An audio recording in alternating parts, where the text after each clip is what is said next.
The views and opinions of the hosts and guests are their own and do not necessarily reflect the views of the management and staff of Guardian Radio.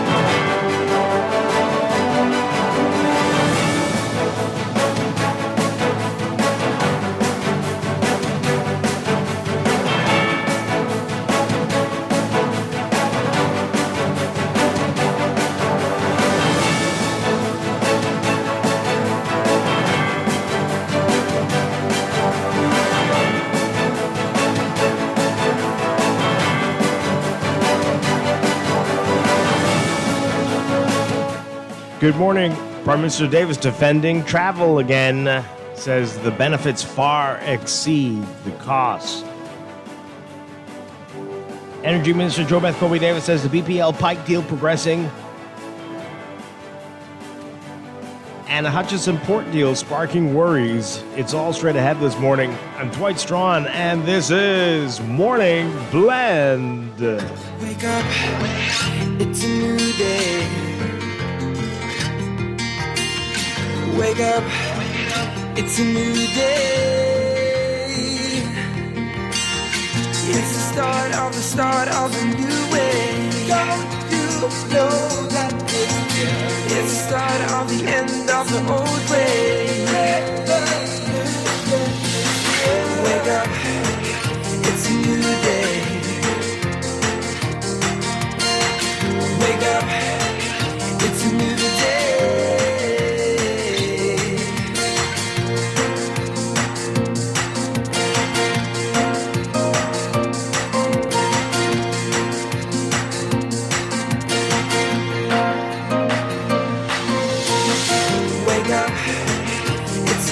Good morning again, Bahamas. It is Thursday, March 6th, 2025. This is Morning Blend on Guardian Radio 96.9. Again, I'm Dwight Strachan. In a moment, Laverne Gardner will be joining us. Also this morning in business, we're talking about a big job fair that's coming up. Atos Holdings will be here to tell us all about that. What do you need to know if you are looking for work? That's all ahead. But first, it's time for the overnight, the latest breaking news from while we're sleeping, and the top national and international headlines this morning.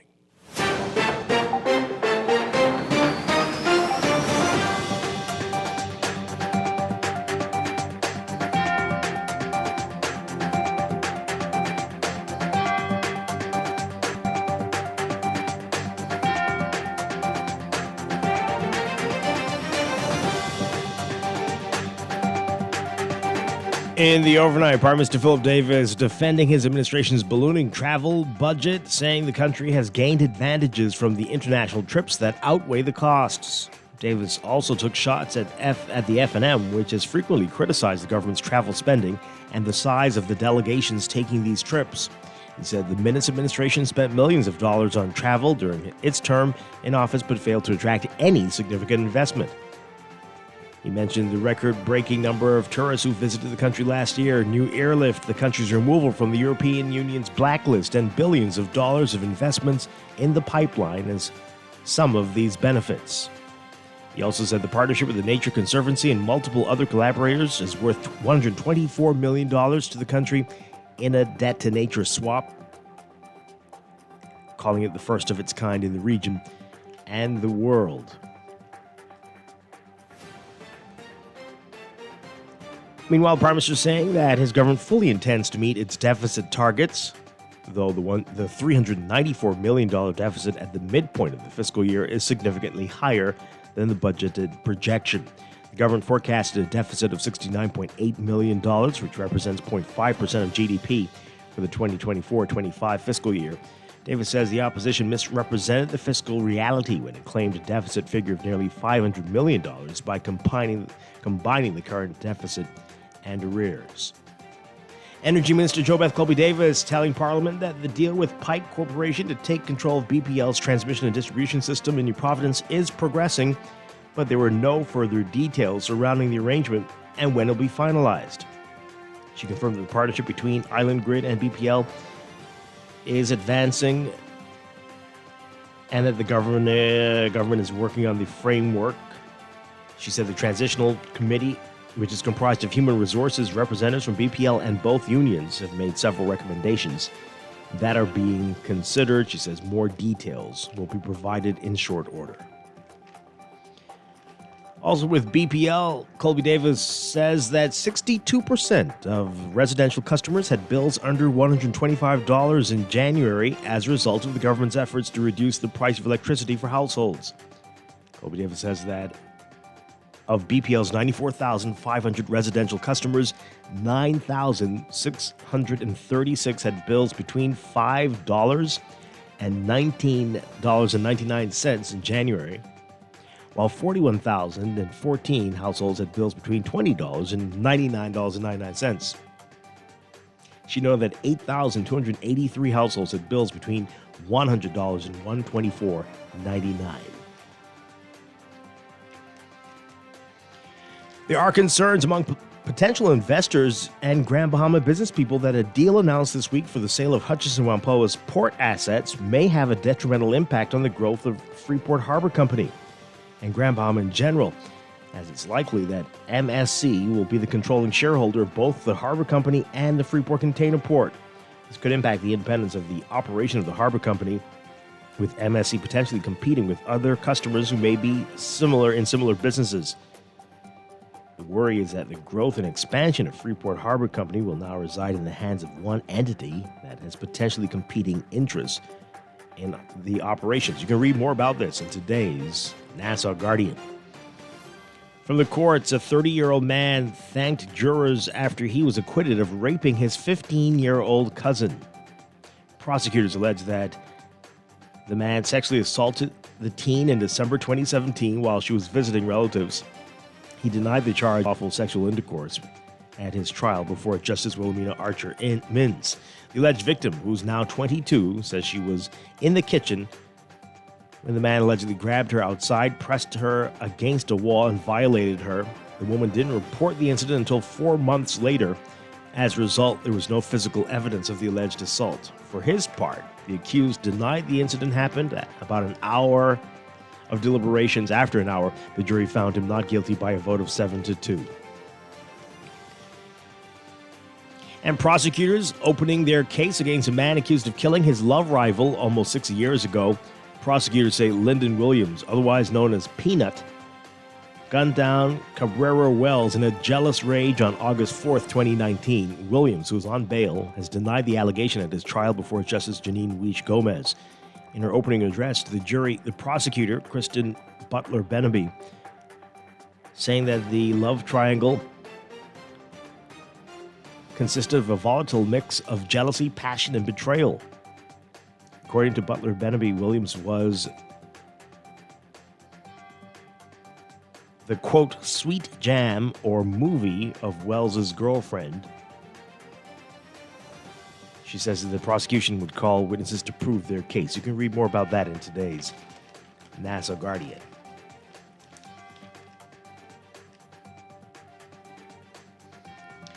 Overseas, Panama's President Jose Raul Mulino accusing U.S. President Donald Trump of lying when he said in his address to Congress that his administration was reclaiming the Panama Canal.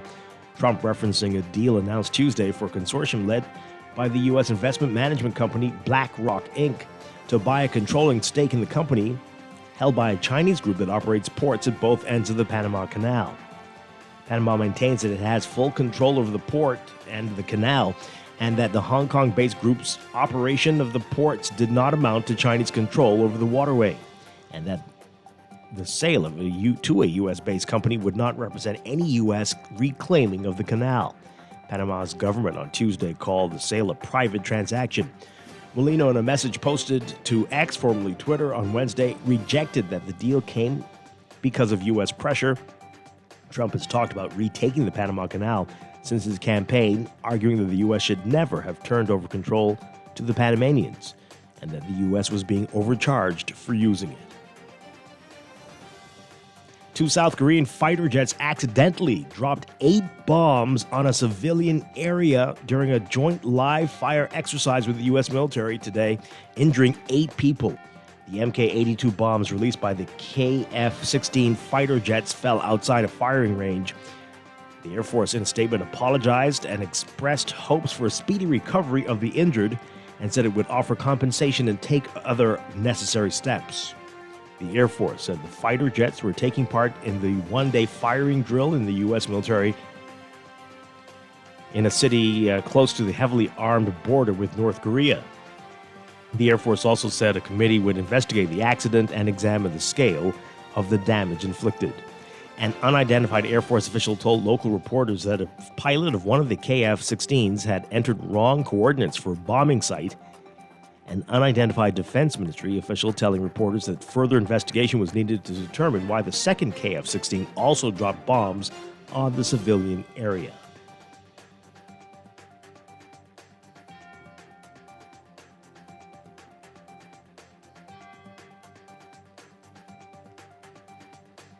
And facing the prospect that this might cut them adrift under U.S. President Donald Trump, European leaders launching a day of emergency talks today in a bid to beef up their own security and ensure that Ukraine will still be protected.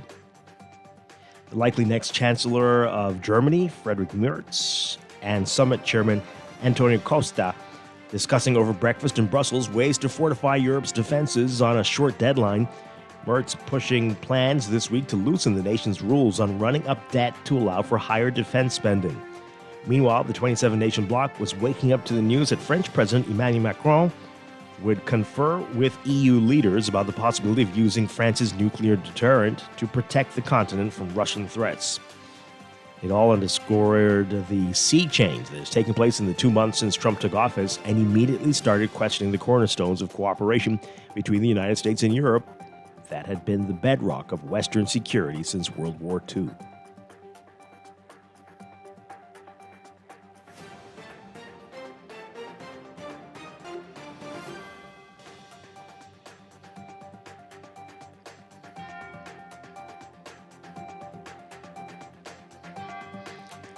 And an airport in southwestern Haiti is ready to receive international flights for the first time, adding a safer option for commercial flights that have halted all flights to the main airport in Port-au-Prince, where gang violence persists. The Antoine Simon Airport in the coastal city of Mackey, named after a Haitian president who led a rebellion in the early 1900s, operated for almost 2 decades before renovations began in 2013 to extend its runway. It's now Haiti's 3rd international airport, a development that's expected to boost the local economy and provide a way for some nonprofits to distribute sorely needed aid.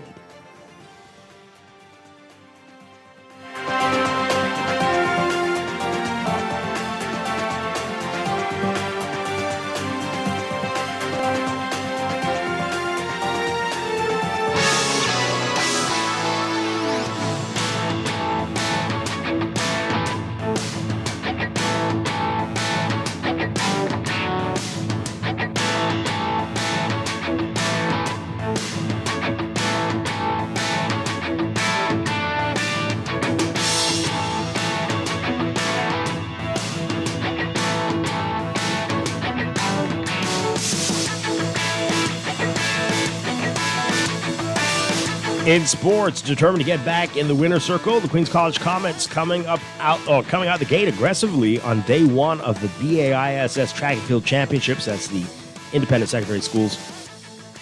That's taking place at the original track and field, the Thomas A. Robinson Track and Field Stadium.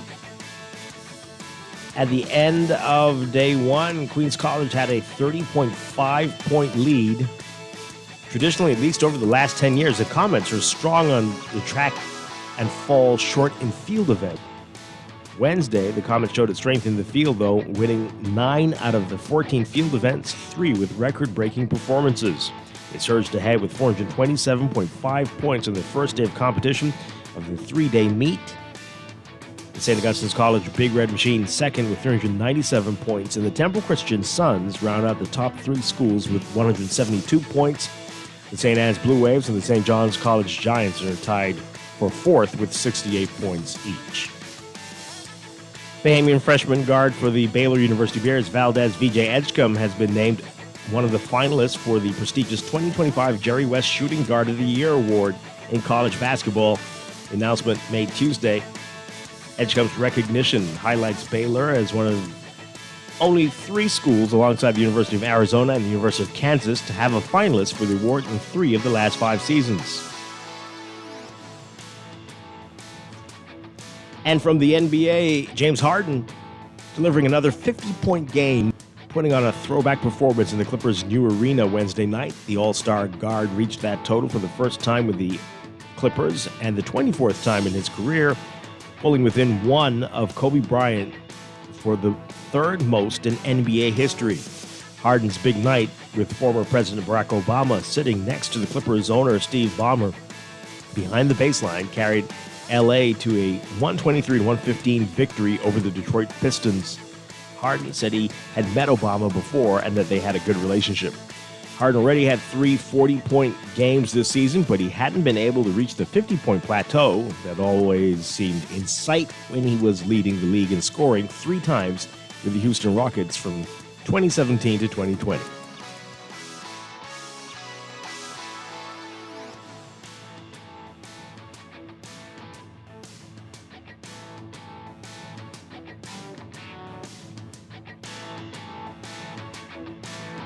That's sports, and that's the overnight. Time for your first look at weather.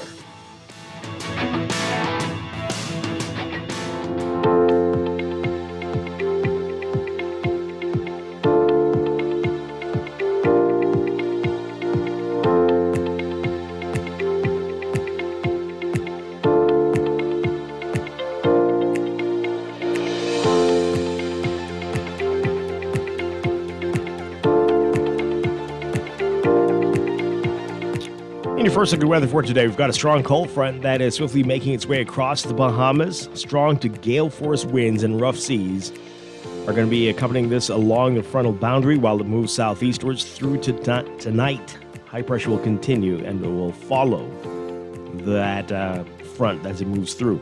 So wind advisories in effect for the northern and northwest Bahamas until 8 p.m. tonight. A gale warning is in effect for the northern islands, a near gale warning in effect for the northwest Bahamas. Small craft operators are urged to remain in port. That high pressure system behind the front, though, is going to generate some gentle to moderate breezes as it drifts eastwards across the country through the weekend. Another strong cold front is expected on Monday of next week, along with strong to near gale force winds and rough seas. So as a result of the warnings for today, residents in the advisory areas are asked to secure loose items as these may become airborne during periods of strong gusts. Beachgoers in all areas urged to remain on shore as there's a high risk of life-threatening rip currents and extremely rough surf today. For today, forecast. For the northern Bahamas, partly cloudy and windy, fair and mild tonight, less than a 10% chance of showers, winds northwest at 15 to 25 knots, becoming northwest to north at 10 to 15 knots tonight. For the northwest Bahamas, including New Providence, cloudy and windy during the morning hours, becoming partly sunny and windy by late afternoon. You've got a 40 to 60% chance of showers or thunderstorms, becoming 10% by the afternoon. Winds northwest at 15 to 25 knots, becoming northwest to north at 10 to 15 knots tonight. For the central islands, partly cloudy this morning, becoming cloudy and breezy this afternoon. You've got a 10% chance of morning showers, increasing to 30 to 50% chance by this afternoon. Possibility of thunderstorms as well. And for the southeast Bahamas, partly sunny through to the afternoon, about a 20 to 30% chance of light showers. Winds light and variable today, becoming northwest at 10 to 15 knots tonight.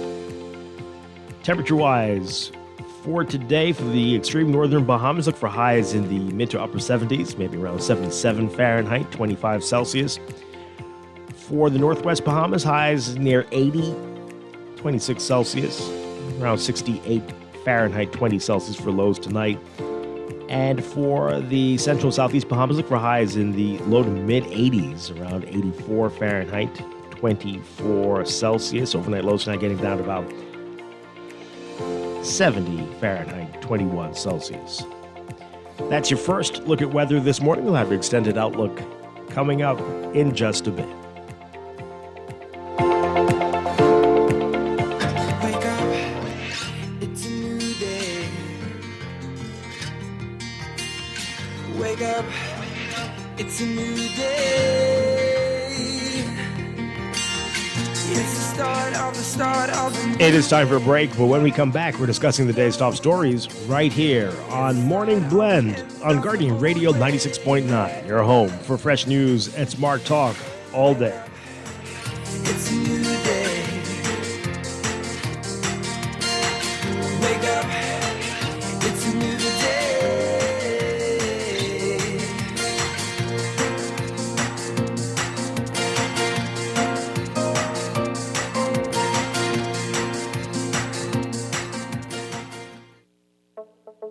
Tired of banks forcing you to use technology to bank the way they want you to? Your convenience is important. So no matter what your banking needs, Commonwealth Bank's friendly staff are always available in branch for that personal one-on-one service. But when you choose technology, our online and mobile banking app offers you state-of-the-art functionality. The choice is yours. Commonwealth Bank. Bank the way you want. Screws and Fasteners World, Balfour Avenue and Palm Beach Street, has those hard-to-find fasteners for you right now. You can find stainless steel regular hex, carriage bolts, galvanized bolts, threaded rods, nails, self-tap screws, sex bolts, anchor bolts, turnbuckles, masonry tools, hand tools, and weed whacker strings. Check out the rope selection and car body fasteners, too. Special orders are welcome. It's your #1 fastener store. Screws and Fasteners World, Balfour Avenue and Palm Beach Streets. Call 326-1976. Looking to elevate your gadget game or a tech trouble simply slowing you down? Escape to a world of innovation at Custom Computers, your go-to store for the latest cutting-edge tech. Whether you need to upgrade your life from Apple and Windows or your device needs a little TLC, the Custom Computers Know-How Store is the destination for unbeatable expertise and quality repairs. With 2 convenient locations, there's a Custom Computers near you on Patton Street in Palmdale and Caves Village, or call 396-1100.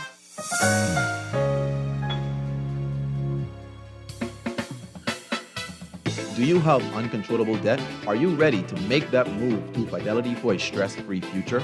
These loans have a built-in savings plan that pays you unbeatable interest. Ask about our debt consolidation loans today. Call 356-7764. Fidelity, we're good for you. This is Guardian Radio 96.9 FM, streaming on GuardianTalkRadio.com and the Guardian Radio app, Nassau, Bahamas. RBC.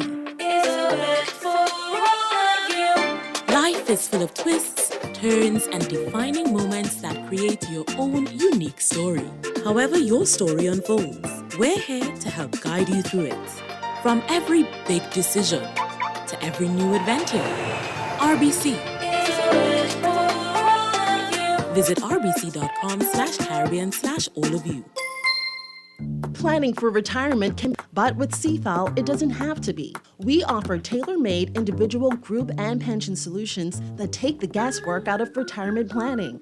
Whether it's for you or your company, don't leave your future to chance and let the trusted hands of CFAL's experts guide you toward peace of mind and financial stability. Low upfront costs and affordable monthly payments make it easy for you to build wealth so you can live well. Visit us at cfal.com to start on your path toward financial freedom. CFAL, growing wealth for future generations. Wake up, it's a new day. Wake up, it's a new day. It's the start of a new way. Don't you know that it's the start of the end of the old way. Wake up, it's a new day. Wake up, it's a new day.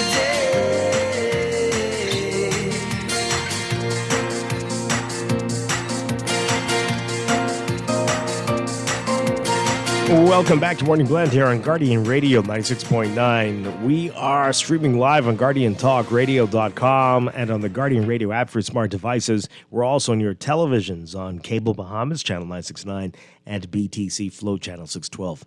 You can tweet us at Morning Blend 969 or Facebook.com/Morning Blend 969. You can text us 422-4796 on the Guardian Radio text line, powered by BTC 422-46 standard text rate supply. Once again, I'm Dwight Strachan. Joining me now, Laverne Gardner. Laverne, good morning. Good morning. How are you? Doing well. Hope you are as well. Yes, I am well. Wonderful stuff. Quite a bit to talk about in the news this morning, and later in business, we're going to tell you about an upcoming job fair.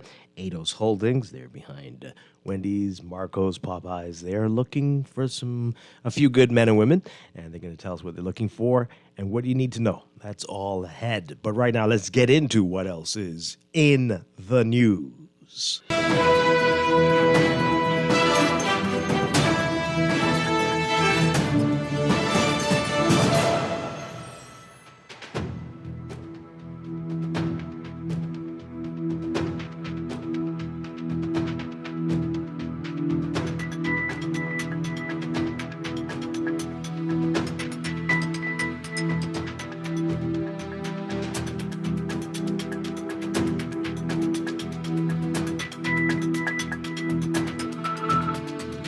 And in the news, quite a few interesting stories coming out of the House of Assembly in the year budget, and hearing some things we're going to focus on this morning, from BPL to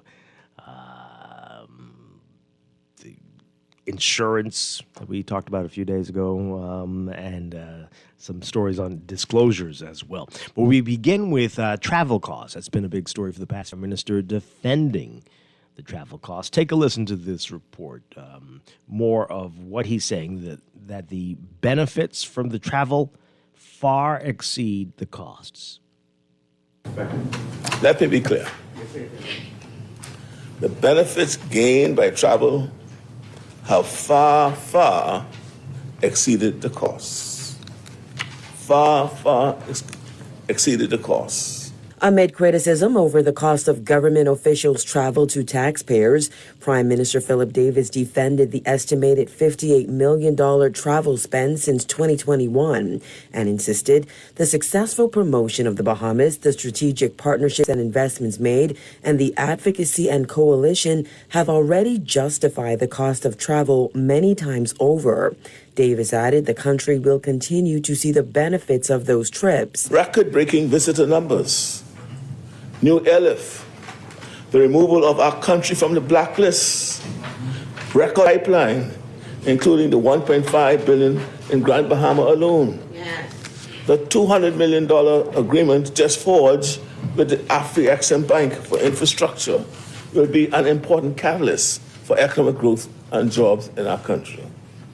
The partnership, Madam Speaker, with the Nature Conservancy and multiple other collaborators is worth $124 million to our country in a debt-to-nature swap that we executed, the first of its kind in the region and the world the other day.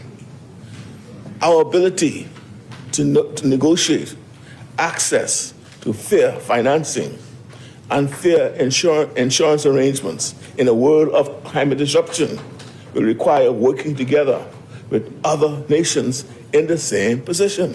The Davis administration spent $11.8 million on travel in the 2021-2020 year, though some of that amount was spent by the Minutes administration in the last 2.5 months of its term. In the 2022-2023 fiscal year, the government spent $18.7 million. $17.5 million was spent in the 2023-2024 fiscal year, and $10 million was spent between July and December 2024.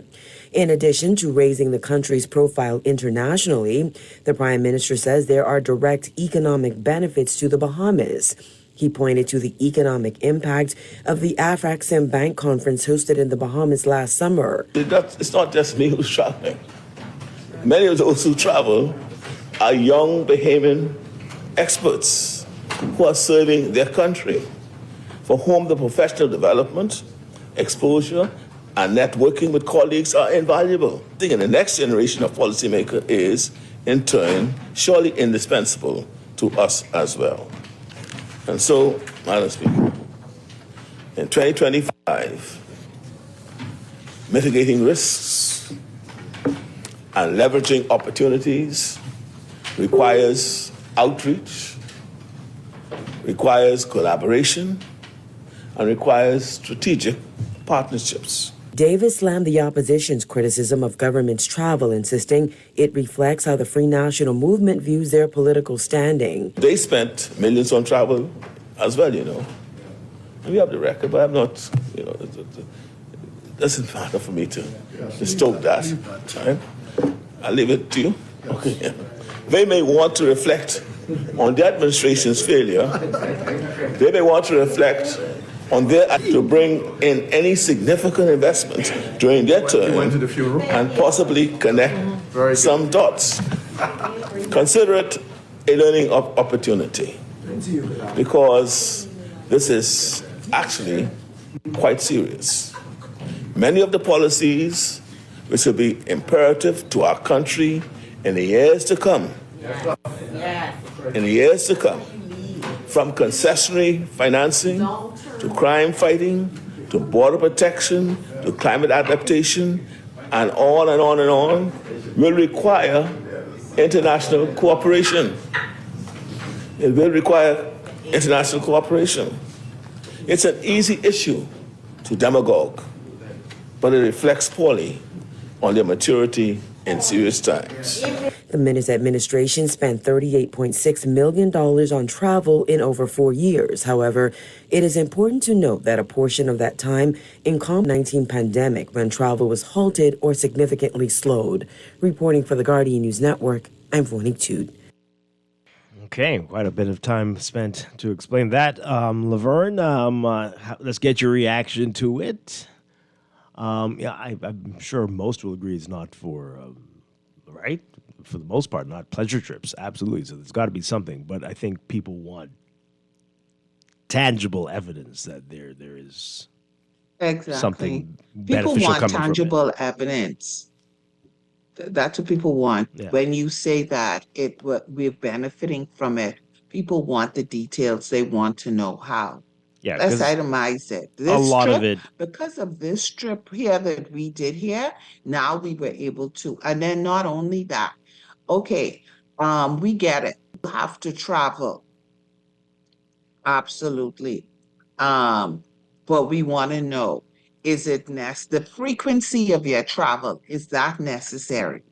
Also, the amount of people who travel, is that necessary? Are we carrying our people going who need to be there? Mm-hmm. What contributions are they making when they go? How do you determine who goes? Yeah. Can some of these things that you've accomplished, could they have been accomplished over Zoom? Yeah. A food call? Like, those are the things. Because if people, if they were experiencing some sort of financial growth, if they were experiencing some sort of windfall, if they were experiencing these things that you were doing, if it was trickling down to them, there wouldn't be a question. Yeah. You know what I mean? So I think another issue is people are still struggling. Yeah. Every day, day to day. So we need to really understand. Another issue is that besides maybe getting off the blacklist, a lot of this is just stuff that's in the pipeline, agreements and right. It's not anything really concrete, and that is also causing some issues as well. Absolutely. And can I tell you as a Grand Bahamian, listen, we need to call a plumber because this pipeline, I don't know if it have a Oh. backup. I Oh. don't because Oh, everything is in the pipeline. I don't know what's happened in this pipeline. I don't know if this it's clogged pipeline up. quite works. You know, like when you have a water hose Mm-hmm. and there's a kink in it, there's a bend. So I don't know. We need to check the pipeline because there may be a bend in it that it's not flowing. Oh, I have so many jokes, but I'm gonna exercise some restraint today. All right, so let's hear from you Do, folks. but you know, we'll just talk. We'll laugh about it privately. Yeah. I'll message But you. on air, exercise restraint. Well, where will you find this plumber? 323-6232, 325-4316, 325-4259. Call us toll free, 242-300-5720. Tweet us, Facebook us, text us, 422-479. A lot of people, Fred Mitchell's kind of saying this, and the Prime Minister kind of hinted at that. I do think it's getting a little out of control, the discussion about the travel. Yes, everything you said, Laverne, we do need some clarity. It'll be very good to know. This is who went. This person, like, no one can question why this person went because they're the expert on this, and this is the one who was dealing with it from the beginning. Sure. So that will be good to have that. But I do feel like this is a major distraction from some serious things that are going on. Some other issues. Yeah. Absolutely. And they're very happy But, to help us get distracted, even while they take swipes at the opposition. That's what I went to say. Yes, it's traveling for us is an issue because we want help us understand why so much money is being spent on travel. But again, like you said, it is a good way to distract from other things that we may have questions about that's happening in the country. What are we doing? How are we working towards this? It's a big enough distraction so that we're no longer talking about the rehirees. Yeah. Right? And some other We've things that moved we on have to not, that we've not gotten any answers on. Right. So, it's a big enough distraction. So we still don't know the terms of the deal with BPL. And I know we're going to be talking about energy because we're still waiting for the I's to be dotted and the T's to be crossed. So there are still things that we need to know about, but we can kind of continue to focus on this. And so we don't get the other questions answered, or we don't even remember. Yeah. Got a lot of calls. Let's take these. Good morning, caller. You're on the air. Hi, good morning. Are you there? Hello. Hi, good morning. Hey, good morning, Dwight, and good morning, Mr. Gardner. Hi, good morning. Good morning. Yeah, right. Like your man, like you guys are saying, it's just we could call this political football in some instances, right? Because all of the money with the Freedom National Movement spent allegedly for traveling, right? We ain't see nothing come through the pipe. Like Pamela said, it got stuck, right? Because that was waste money. What we got from the Free National Movement, and now this government, right? They are doing this. They are doing the same thing, but in a bigger way, and they are telling us that we can see these things in the future. When this government is put out of power, everything what they push in the pipe can stay in the pipe, right? Because the next administration ain't gonna try to push it out, right? So that means that there's millions of dollars we lost again. If this government had anything tangible to present to the people for all of this traveling, trust me, man, that was going to be the number one highlight. They was going to be highlighting that everywhere they go, like how they highlighting the eggs, the trolls. They believe that the government had something to do. They would have been highlighting whatever it was because it's election time, right? We have to accept the fact that it's election time and what we call the silly season, and this government still think the Bahamian people silly because you can come and make those type of statements, and you can't say, for instance, or we can be making flying cars tomorrow, or for instance, we'll have a bridge that could connect South Andres to Mangrove Key, Or, for instance, we building a bridge that could connect Long Island to Exuma. What are these people doing, man? More specifics on the infrastructure and all the other things they're promising. Okay, thank you very much. I get it. You can never have too much of the right type of information, right? Dwight, good morning. I don't normally say Laverne, but good morning, Miss Gardner. Okay. Hi. Yeah, good morning. Good morning. So can you hear morning. me?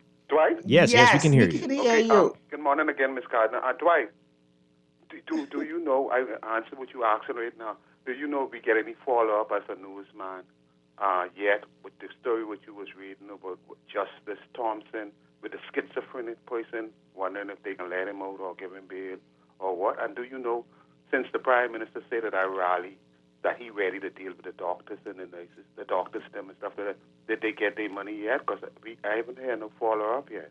Haven't heard anything. No. Huh? No, we have not heard anything. Not yet. Neither the schizophrenic case. Not on that yet, no. Okay, I hope they get about that because we listening and waiting. Dwight, on this matter, right? I believe if you keep saying something over and over, even if it ain't true, or you ain't getting across, you can either start to believe it. I listen to the Prime Minister, my leader of my party, and it sounds like he's a little tired, or he realized that what he's saying, he's not connecting with us. Like, I'll call it low-picking fruits, like the simple things like the dialysis machine. Low-hanging fruit. Like low-hanging fruits, Miss Gardner, yes. Like the dialysis machine would we need, would could simply get. We could feel that. We be happy when we hear something like that. The doctors, them not having to protest that when they go to the hospital, that the doctors them be there smiling and ready to serve us. They're the low-hanging fruits which you could deal with right now. But these are the rest of things. He sound tired, like he keep repeating himself. Prime Minister, all you need to do, right? I don't buy that what you say, that it outweigh the benefits. Because it can never outweigh saving someone's life with a dialysis machine or building the right dialysis. Well, I mean, I don't know if that's fair to put it like that. What you mean is right? I mean, so... Dwight, talk to me, man, Dwight, before you hang up on me. Talk to me. What you mean in? Huh? Okay, so you can say it, that you want them to do more with the hospital and to the equipment that is desperately needed. The teachers. But I don't know if we should lump everything in together. Yes, And Dwight, why? Because they finding time to do other things. Look here, this traveling thing, right? 10 million, 15 million, 18 million. Man, Dwight, man, So, all of this zooming thing. What we been doing for based on what you're saying, based on what he's saying, some of these things that they are doing, especially when, like they mentioned, the debt to Right, nature. we hardly believe what he's saying. You tell me, because I believe you more quicker. Okay, so potentially the debt to nature swap would mean that they would have more money to do some of the things that you're talking about. Potentially, if it goes the way that... So, Dwight, we don't have no invitation where we don't have to pay for travel. We can't buy our own plane so we could save some money, Dwight. We have to carry all the people. I think that would get much more negative reaction than anything else. Do we have to carry all those people we be carrying? Well, that's what we're asking, right? Do they really need to have the No, they the don't, entourage? Dwight, and they care less what we saying. The dialysis machine is more important. The teachers them getting what they supposed to get, and the doctors them, so they don't have to protest. Let the Prime Minister word mean something. I'm so happy when he say he's ready to deal with the doctors then. I won't be able to come and talk good with my leader. But they ain't making no sense. They ain't connecting with us. Okay, all right. Interesting stuff. Well, they've got some PR work to do, it seems. A whole lot more across. Well, boy. Good morning. You're on the air. Are you there, caller? Good morning. Yes, good morning, Cousin Dwight. Hi. And good morning, Laverne. Good morning. Listen, Dwight, proper right on target. Dwight, I think you need to change your brand of coffee, okay? I think you need to get something a little bit stronger. You think so? Yeah, a little bit more real, that'll bring you into reality. Yeah, we just get something when they go away, like the Prime Minister say.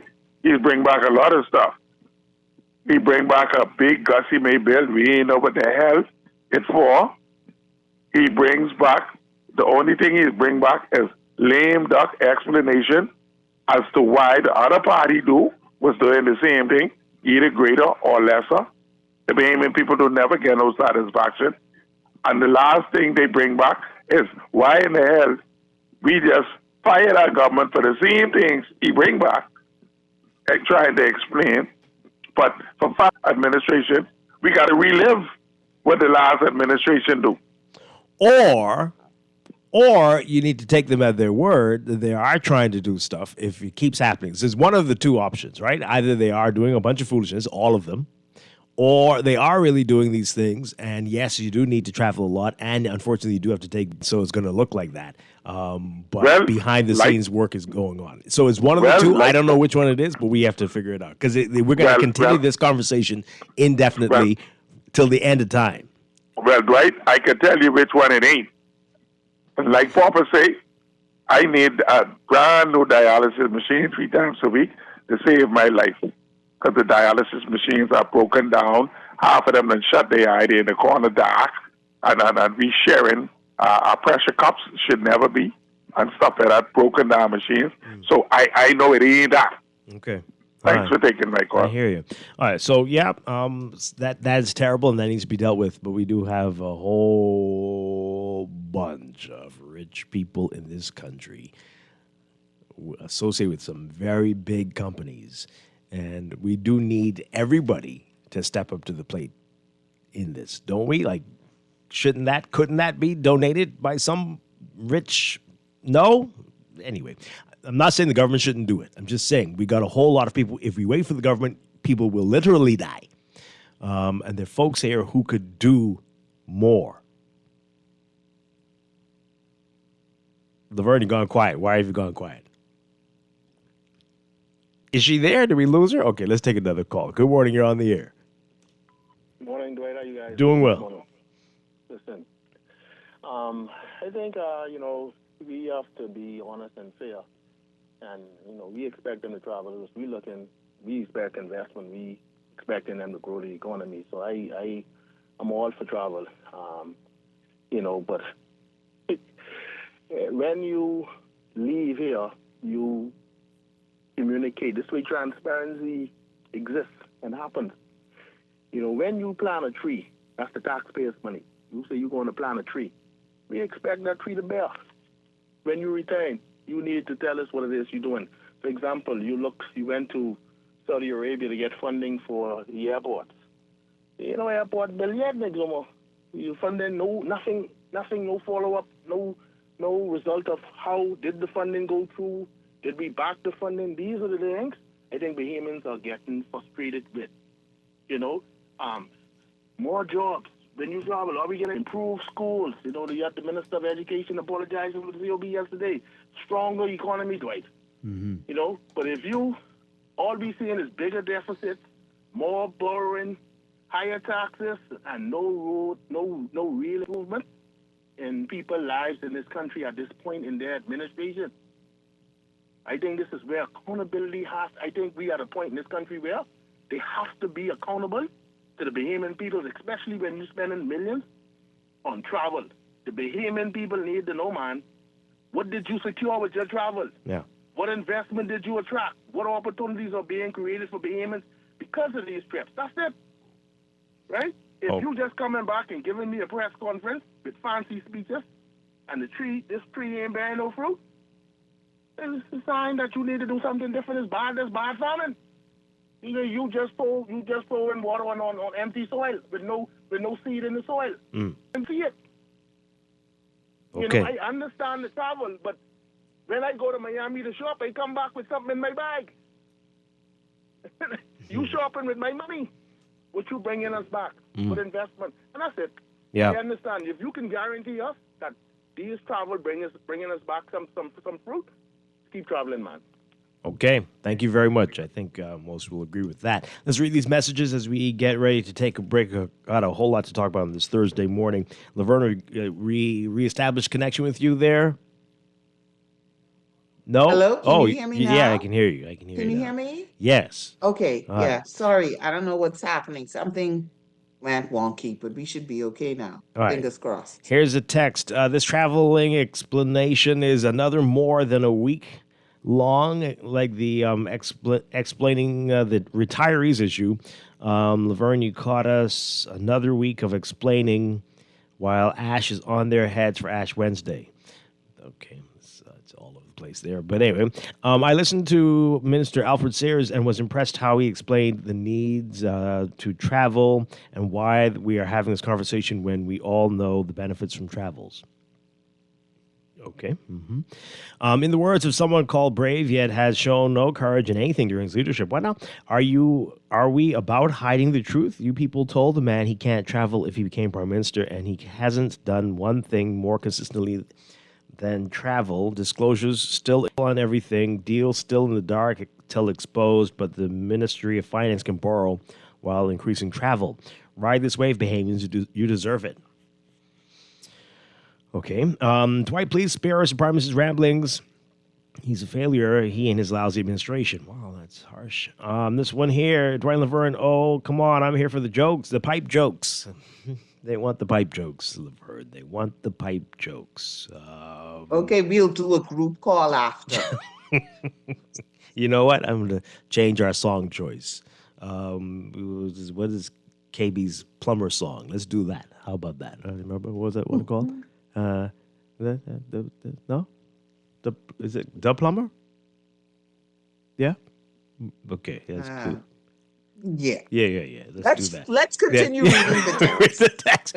3 years of nonstop jet setting, millions of dollars wasted on lavish trips, and what do we have to show for it? Absolutely nothing. It's a bit extreme, folks. There's a little bit, but not as much as you want. And lots of talk. Yes, perhaps that. But to say absolutely nothing, they're saying not a single tangible benefit for the people, just empty promises, photo ops, and a government more focused on luxury than leadership. Shameful. Wow. This person says that's a lot to spend on traveling. Some of that money could have been spent on purchasing much-needed fire engines for our family islands. Need to pave roads. Coral Harbor is full of holes. $58 million is a lot to spend on travel from one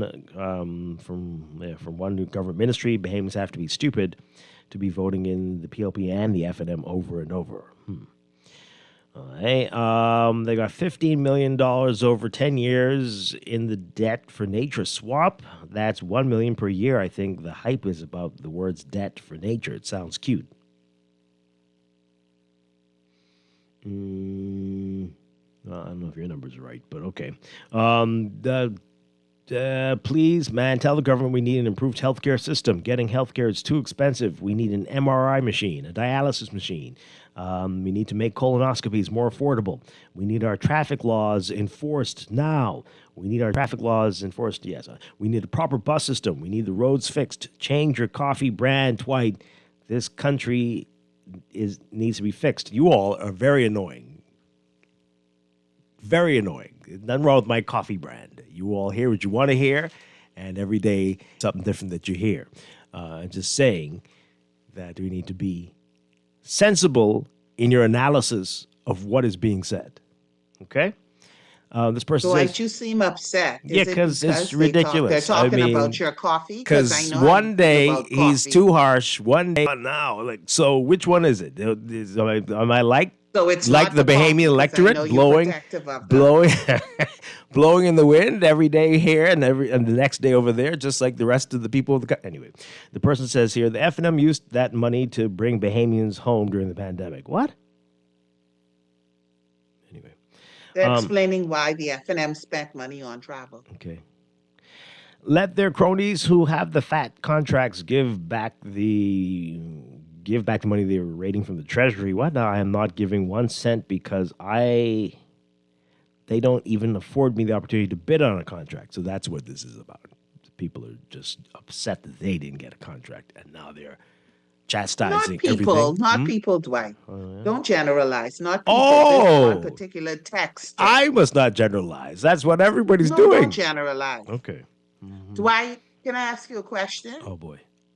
Yes, ma'am. Do you need to change the brand of your coffee?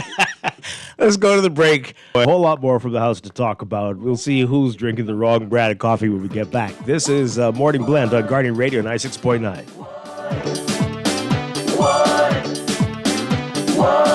Answer this out in the newspaper. This woman, she looking for a plumber.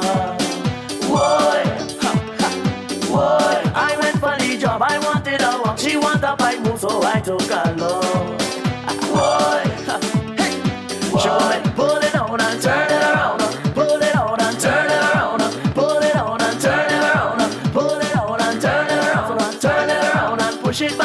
turn it around and push it back in. Turn it around and push it back in. Turn it around and push it back in. Whoa, the water running, whoa, the water running, whoa, the water running, whoa, the water running. This is Guardian Radio 96.9 FM, streaming on GuardianTalkRadio.com and the Guardian Radio app, Nassau, Bahamas. RBC. Life is full of twists, turns, and defining moments that create your own unique story. However your story unfolds, we're here to help guide you through it. From every big decision to every new adventure, RBC. Visit rbc.com/Caribbean/all of you.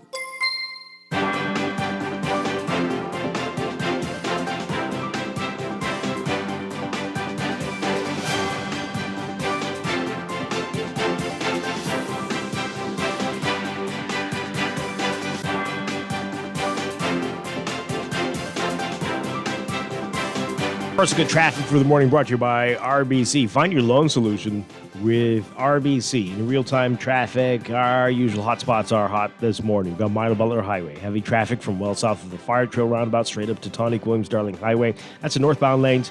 Backed up in both directions along Fire Trail, west and eastbound. And Faith Avenue seeing some heavy traffic as well. Northbound from about Bellet Road straight up to Fire Trail. Then we've got Glasgow Road also seeing some slow-moving traffic north of the Fire Trail intersection. And Carmichael westbound to Coral Harbor Road, you've been seeing some slow-moving westbound traffic at this morning, at this hour. So on Blue Hill Road, you've got some issues near Carmichael and on the way to Independence Drive. And in Eastern New Providence, heavy traffic on Eastern Road westbound from San Souci up to about Johnson Road. And Prince Charles Drive near the major intersections like Foxhill Road and Beatrice Avenue into Soldier Road. Very heavy, slow-moving westbound traffic from Soldier straight through Robinson on the way to Marathon and East-West Highway. Those are your hotspots right now. We'll have another update for you after the 8 o'clock news. Morning Blend Traffic brought to you by RBC. Start a conversation at rbc.com/loan/all of you.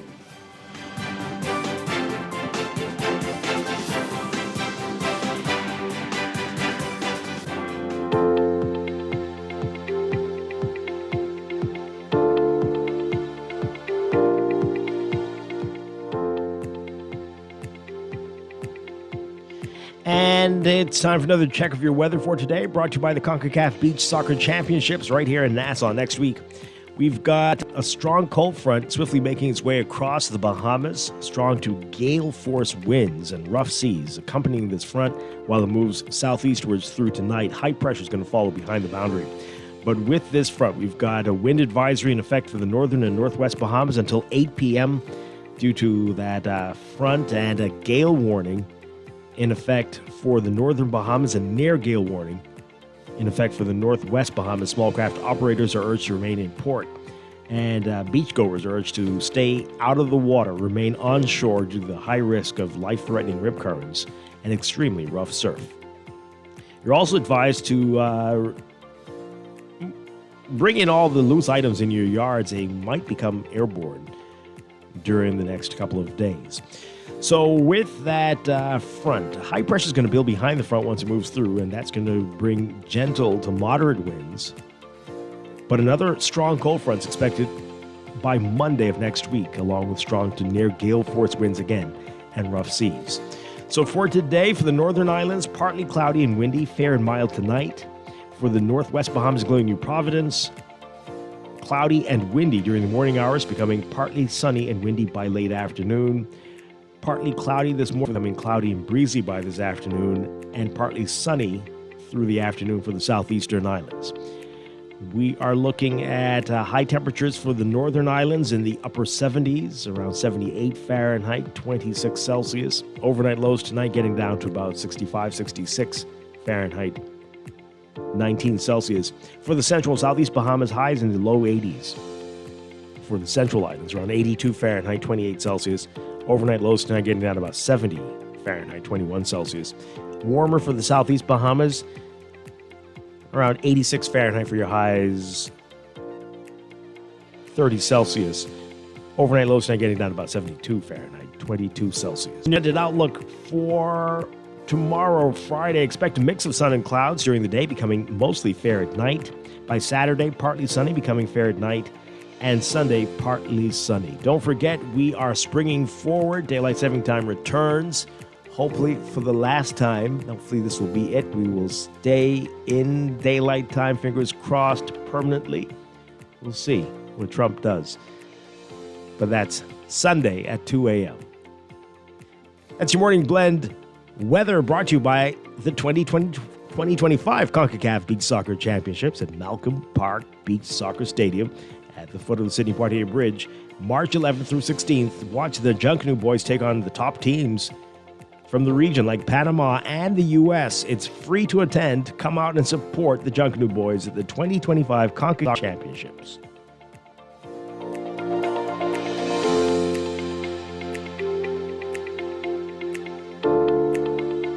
Are you ready to elevate your day with a burst of flavor? Look no further than Dunkin', your ultimate destination for everything delicious. From our freshly brewed coffee that is sure to pick you up, to our signature frozen beverages that will cool you down. And don't forget our mouth-watering sandwiches, made to order all day.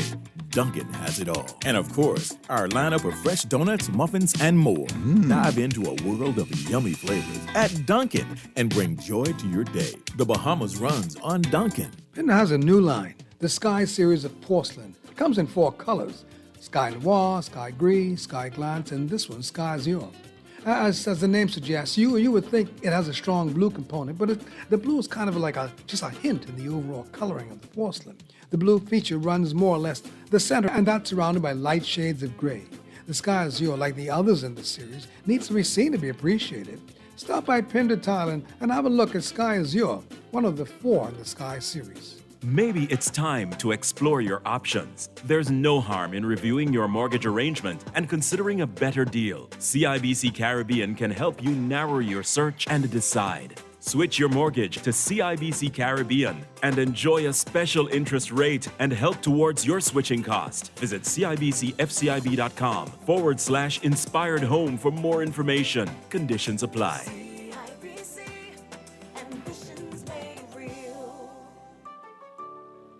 Planning for retirement can be overwhelming, but with CFAL, it doesn't have to be. We offer tailor-made individual, group, and pension solutions out of retirement planning. Whether it's for you or your company, don't leave your future to chance and let the trusted hands of CFAL's experts guide you toward peace of mind and financial stability. Low upfront costs and affordable monthly payments make it easy for you to build wealth so you can live well. Visit us at cfal.com to start on your path toward financial freedom. CFAL, growing wealth for future generations.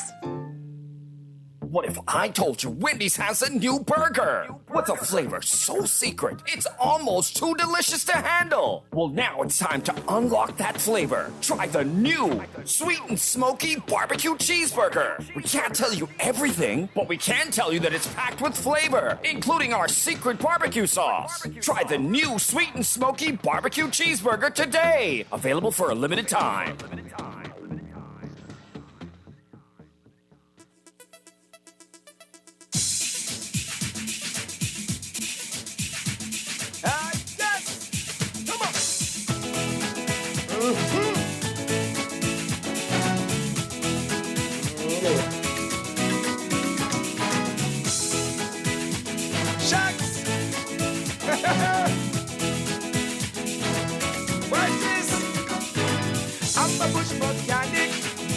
Always on call. You need your tires rotated or an overhaul. Be there in my tow truck. Get you rolling right. The headlights them getting dim. I'll work them all night. Lady, get your flat. Run over a bump. She asked, could you fix my tire in the air in your pump? Well, I take out my pump, but I leave the patch at the shop. So I put my mouth on the hole and blow she tire up. I'm the bush mechanic. Just call me, I'll be right on it. We are back with Morning Blend on Guardian Radio 96.9. Dwight Strong along with Laverne Gardner. Laverne, people are saying that sometimes a bush mechanic can clear the pipeline. And so perhaps that's what Grand Bahama needs. That's what Grand Bahama needs. All this stuff clogged up in the pipeline. Right. Can you hear me? You brought this up, I'm just telling you. Can you hear me? I can hear you very clearly. Yes, we can hear you. Okay, well, why did you play this song? I was hoping you wouldn't play that song. Now I'm going to be humming that song for the rest of the day. There you go. Oh, boy. Anyway, yeah. Let's just play plumbing songs for the rest of the show. It's worse. Or, I don't know. Anyway, but you do need some help with the pipeline in Grand Bahama. Oh, gosh. Maybe there's a hole. Maybe there's a big hole that fell out. Okay, so we got this message. Remember I said, what happened to the rich people? Why don't they help to donate some of the stuff we need? This person says, Dwight, do you really think these rich people are checking for poor people? This is how they make their money. Who do you think benefits from all this chaos? Rich people. They benefit from a broken healthcare system and crime and on. So spare me. Wow. So this is bad. The politicians hate us. The rich people don't care. What are we doing? What are we doing here? This is bad. All right, so let's move on. The travel thing, this is exactly what they want. Just spinning, talking about that forever. BPL, the Energy and Transport Minister, Joe Beth Colby Davis. Once again, this is how many times have we heard this? This deal, BPL, Pike, Island Grid, Bahamas Grid, all the many names, progressing. Still, as you mentioned earlier, the T's getting dotted and the I's getting crossed. No, it's the other way around. T's getting crossed, the I's getting dotted. No, you said it right. You said it right the first time. That's exactly what's happening. The I's are definitely crossed. The T's are getting dotted and the I's are getting crossed. Oh, my gosh. We're still working out the deal. So details coming in short order. Boy, my gosh. How many years was this contract supposed to be for? 25? I think it'll be 24th year we'll find out that it's finalized. Wow. Okay, but this other interesting bit of news coming out from Joe Beth Colby Davis in the House. CL customers had bills under $125 in January. Our Rachel Scott writing about this. Colby Davis says that 62%, had bills residential customers had bills under $125 in January as a result of the government's efforts to reduce the price of electricity for households.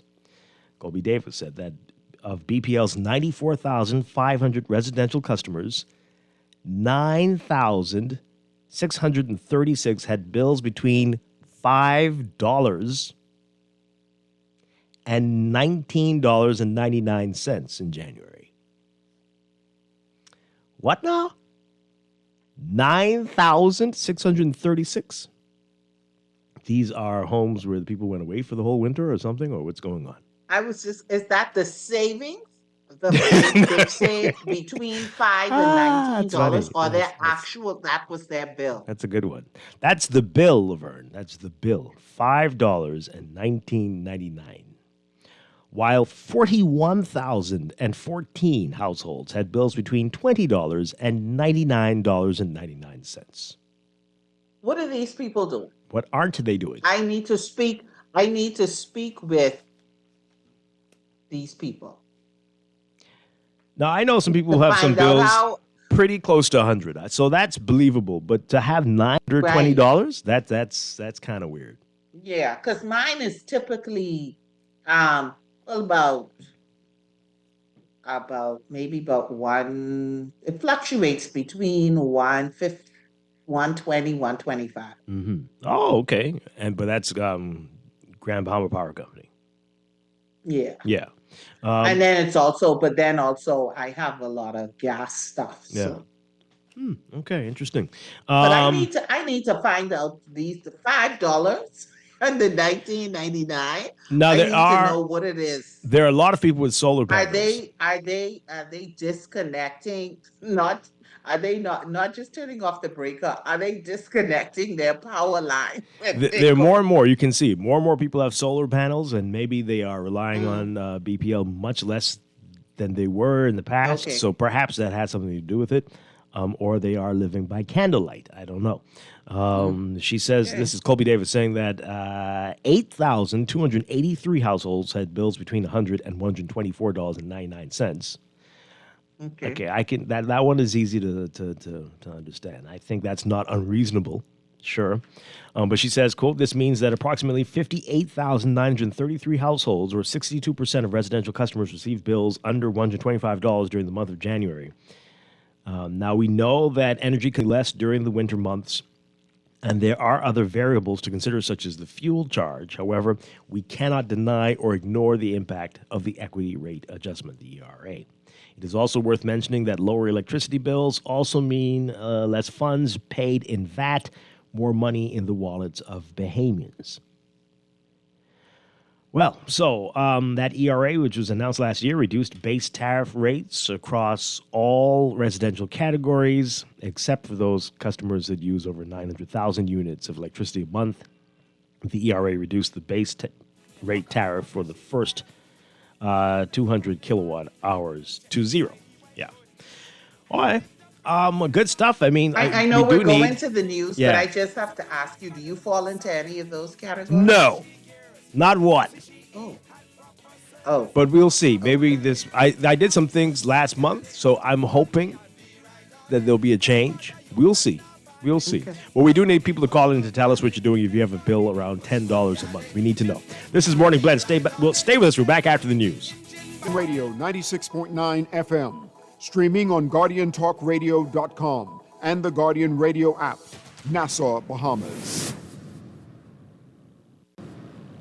Sherwin-Williams Bahamas doesn't mess about when it comes to product range and product knowledge. If it's a new product come in the store, we walk the store and study that product. One thing with our boss, if a new product comes in, he takes the time and he's always keeping us up to date with product knowledge. Mm-hmm. And we just had 9 weeks of different products that we had to study, and we had exams at the end of each product. Yeah. The only way we could sell the product effective, we have to know that product. Yeah, that helps us to relate to our customers. It gives us better knowledge to know what product to introduce to them. You understand? So we can know what product to give them to use and what product not to give them to use. Mm-hmm. So product knowledge is really key in Sherwin-Williams. They got the keys. And the key is the product knowledge that comes with our extensive product range at Sherwin-Williams Paints, Bahamas. Find color in every day.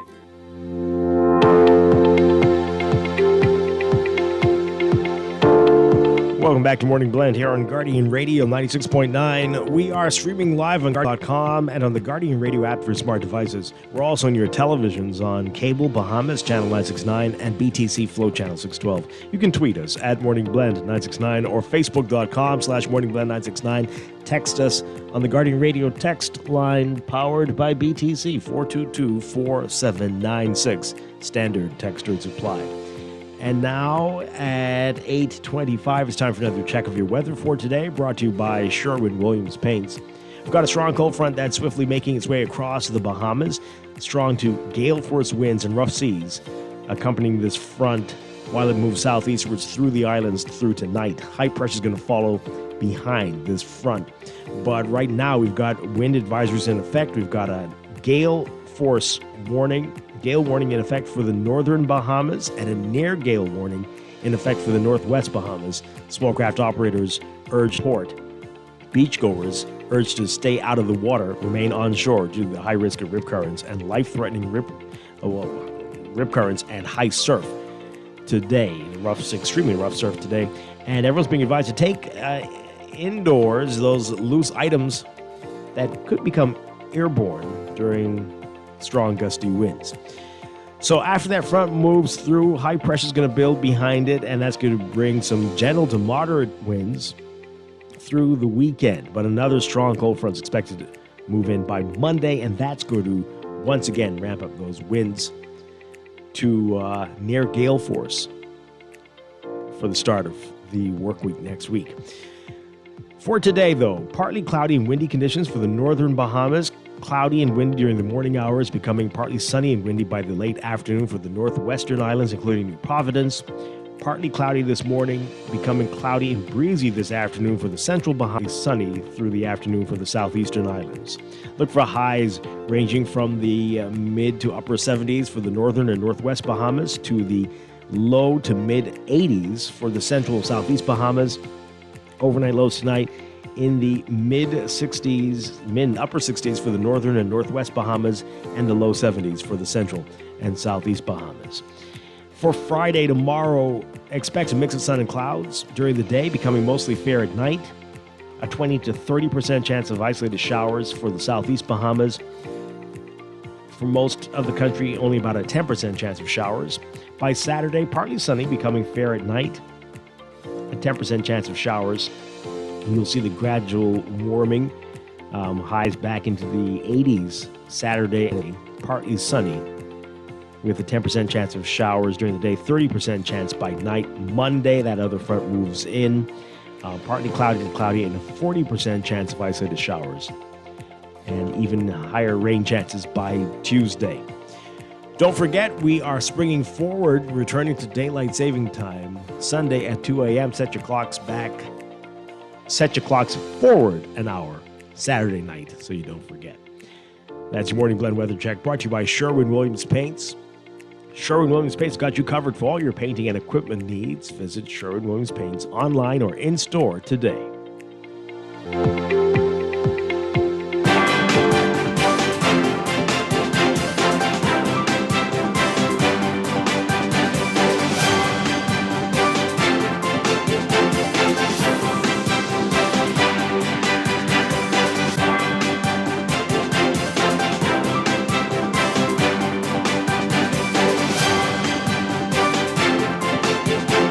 We've got another check of your traffic for the morning, brought to you by RBC. Start a conversation at rbc.com/loan/all of you. In your real-time traffic, got a number of areas to tell you about. Heavy traffic on Blue Hill Road from St. Vincent straight up to Independence Drive and even beyond. If you head through to Robinson and straight up to Cordo Avenue. So Blue Hill Road looking challenging for you this morning, and that's causing traffic to back up along Carmichael eastbound. And Independence Drive, heavy traffic between the roundabouts at East Street straight up to Blue Hill Road if you're heading westbound. Also slow-moving eastbound traffic on Independence Drive as well. Then there's East Street, seeing issues north and south of the Soldier Road intersection if you're heading northbound. And again, that's going to be backed up all out with Independence Drive, seeing some major issues there this morning. We've got Milo Butler Highway as well. You're looking at some heavy northbound traffic from Fire Trail straight through to Tonic Williams Darling Highway and on to the six-legged roundabout. And there you're going to find issues in multiple directions, including eastbound on John F. Kennedy Drive and slow-moving southbound traffic on New Providence Highway. Carmichael westbound to Coral Harbor Road also seeing some slow-moving traffic at this hour. In eastern New Providence, you've got issues as well. You've got Eastern Road still busy for you from about just west of San Souci now to Johnson Road if you're heading westbound. And Prince Charles Drive, heavy traffic at the intersections of Beatrice Avenue and especially on the way to Soldier Road. You're backed up from there straight through to Robinson Road on the way to East-West Highway and Marathon. Not looking pretty for you there. Wolf Road just near Marathon, seeing some slow-moving traffic, and Soldier Road north of the Robinson-Prince Charles Drive intersection, also slow-moving northbound traffic. You've got some issues in downtown Nassau, near just east of Arrow Key, if you're heading eastbound on West Bay, and West Bay near Saunders Beach, also slow-moving traffic east and west of the roundabout with New Providence Highway. Good luck to you this morning. You're going to need it. It's your real-time traffic in your Morning Blend Traffic Alert, brought to you by RBC. Start a conversation at rbc.com/loan/all of you.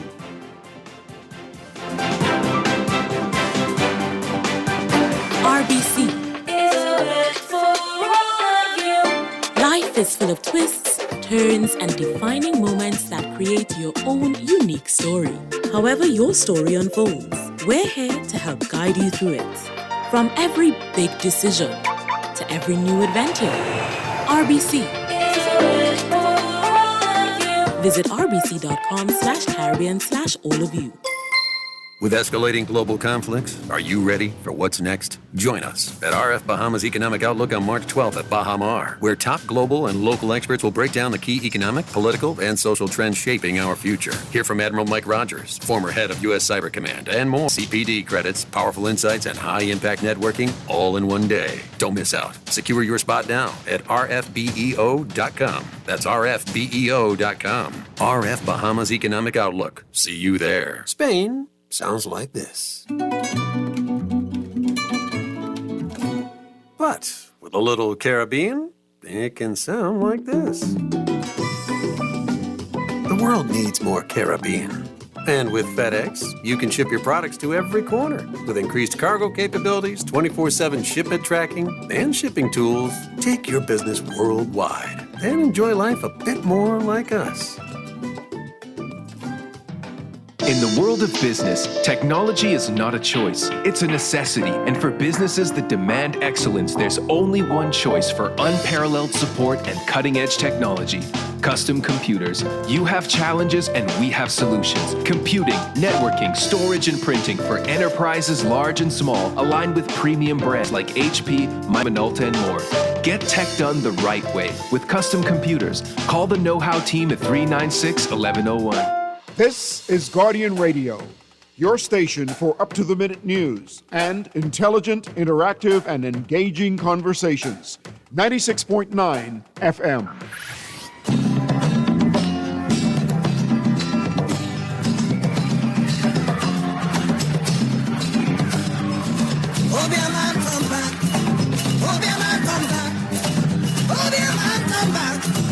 Bring your best back. Oh, be a man, come back. Come back.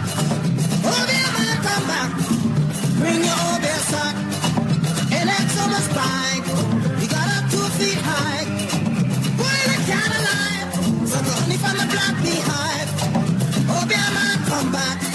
We're back here with Morning Blend on Guardian Radio 96.9. Dwight Straw along with Laverne Gardner on this Thursday morning. All right, so we continue talking about what's in the news, talking about BPL says that 62% of customers had bills under $125 in January. Again, is that unusual? Is that not the way it normally is during this time of year? So the minister is saying that's how much, that's what we're seeing. But again, we don't really have the context. We don't know if that is abnormal, something to be celebrating, or just the way it normally is. But they're saying it's because of the work they've done. So we're getting a reaction to that. A lot of people boasting Laverne about how low their bills are. Like, wow, okay, well, that's great stuff. Great stuff. If those BPL stats are correct, it probably means 9,000 people have invested in solar. But that's impressive. So this person says, screw me. Wow, I was part of the 38% who still has high BPL bills and had my bill excruciatingly high a few months ago. I've not forgotten.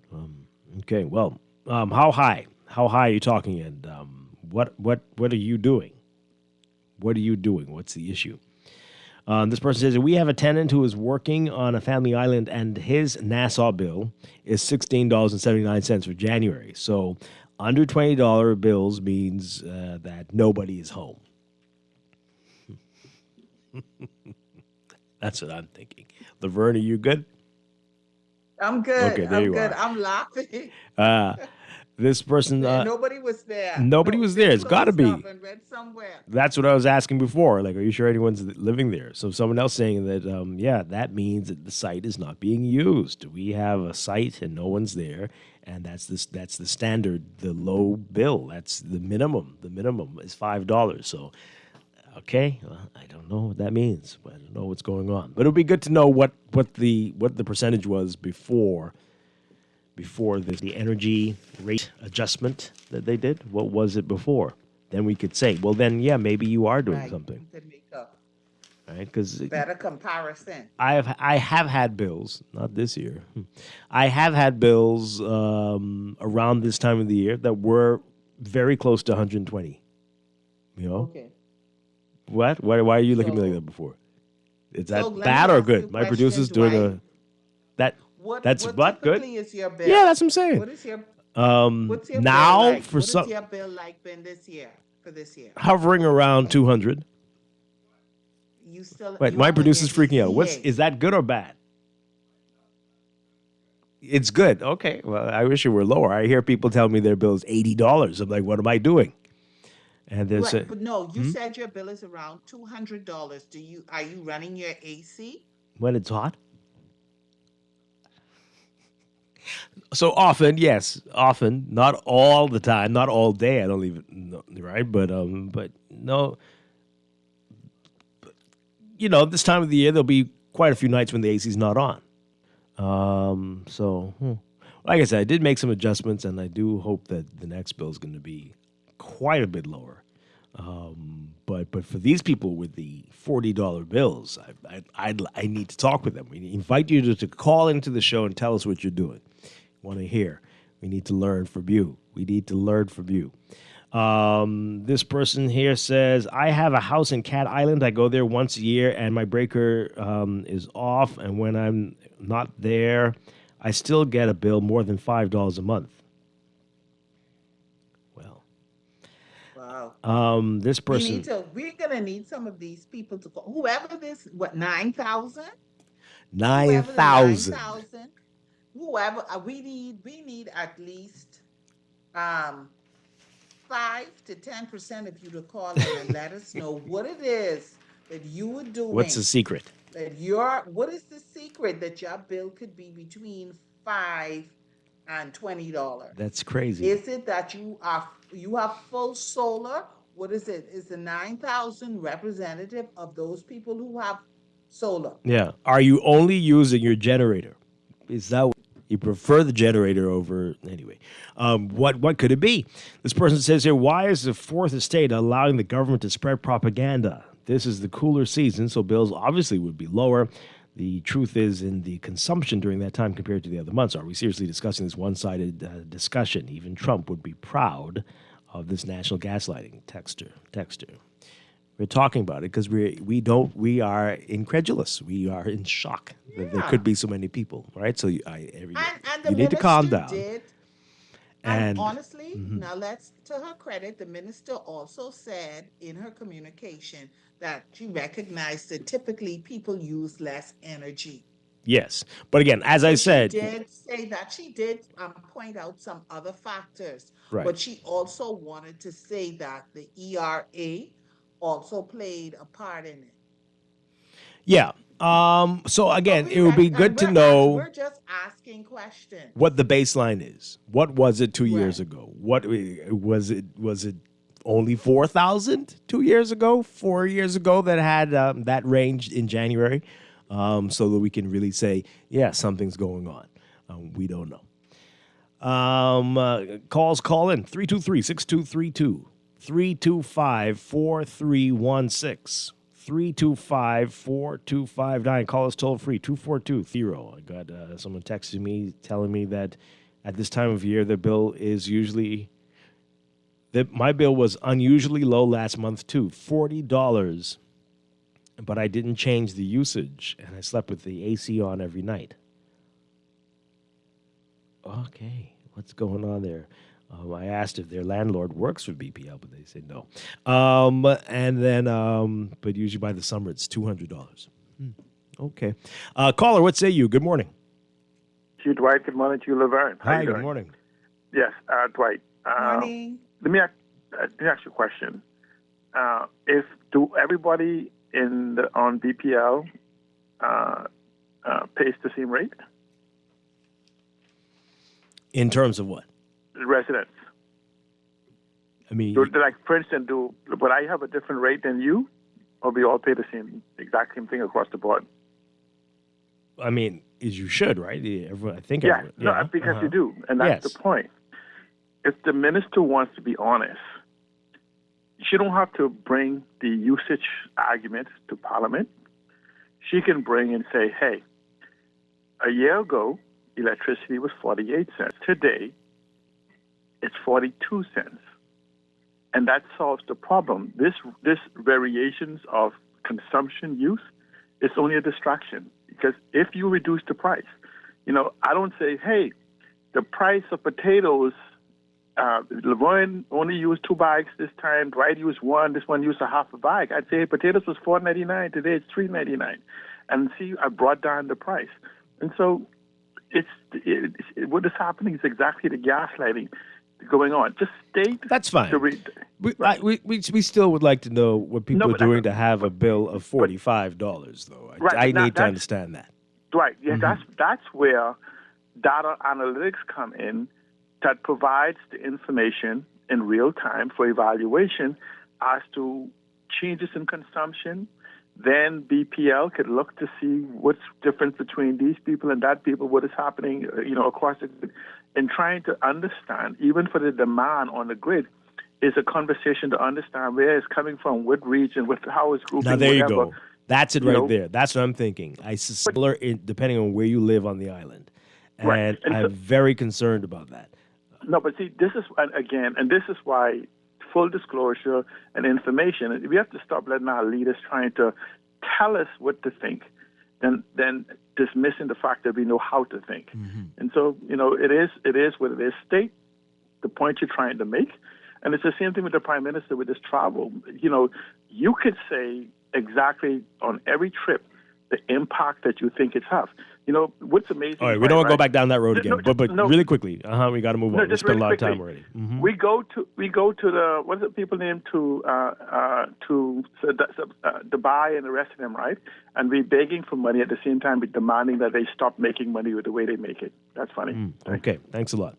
Yeah. All right. So other people thinking along these lines as well, Laverne. This is scary. You don't want to mess things up for the people who get the $40, $50, $60 bills. But we're beginning to think if we look carefully, you'll see some similarities on bills being this low based on where you live. And anyway, you live in the ghetto. Yikes! Their light bill is $25 regardless of how much they use. People that live in other residential areas are paying for the ghetto users. We could have found a more tactful way to put that texter, but thank you very much. We get your point. Is that what's going on? Unless I'm missing something, Colby Davis must stop. Consumer consumption is typically lower during this winter months, so of course things are going to look good. Typically, consumption fluctuates between $45 to $60 in the winter, and $80 to $130 during the summer. Hey, you're still doing something amazing with no significant change in my habits. What is the secret? What is the secret? Here we go. Is it solar? I need to know. This is what they're saying now. I live by myself. No, that'll make a difference. Okay. And I would see the Holy Ghost if I lived with more people, so I feel for those families. I don't get that part. I'd see the Holy Ghost if I lived with... Okay, I guess that means wouldn't end well. Wouldn't end well. That. Right. But anyway... But that still doesn't... Okay, you live alone. You got to say where you live. Tell us where you live. I think that we're going to figure this out on our own. Do I need to put the people who live in my house out? So that No, you need to move your house, apparently. Move your house to a certain neighborhood, and then you'll get these bills. This person says, I live in a 500-square-foot apartment with no microwave, 1 TV, and 4 energy-efficient light bulbs. And the lowest my bill ever was $80. What's the lowest your bill has ever been, Dwight? Oh, I have to clear out the cobwebs to get back to that. I one day, and of course the next month, clearly there was 1 month. It was, did I go below 100 one time? I think it was 110. That might have been the lowest I've ever seen. And I definitely was celebrating. Then the next month it was double? 150 or something. But yeah, I think I had a 105 to 110 bill. I'm like, something's wrong. Okay. Something's wrong. Yeah, but I was very happy. This texture says, while the size of your home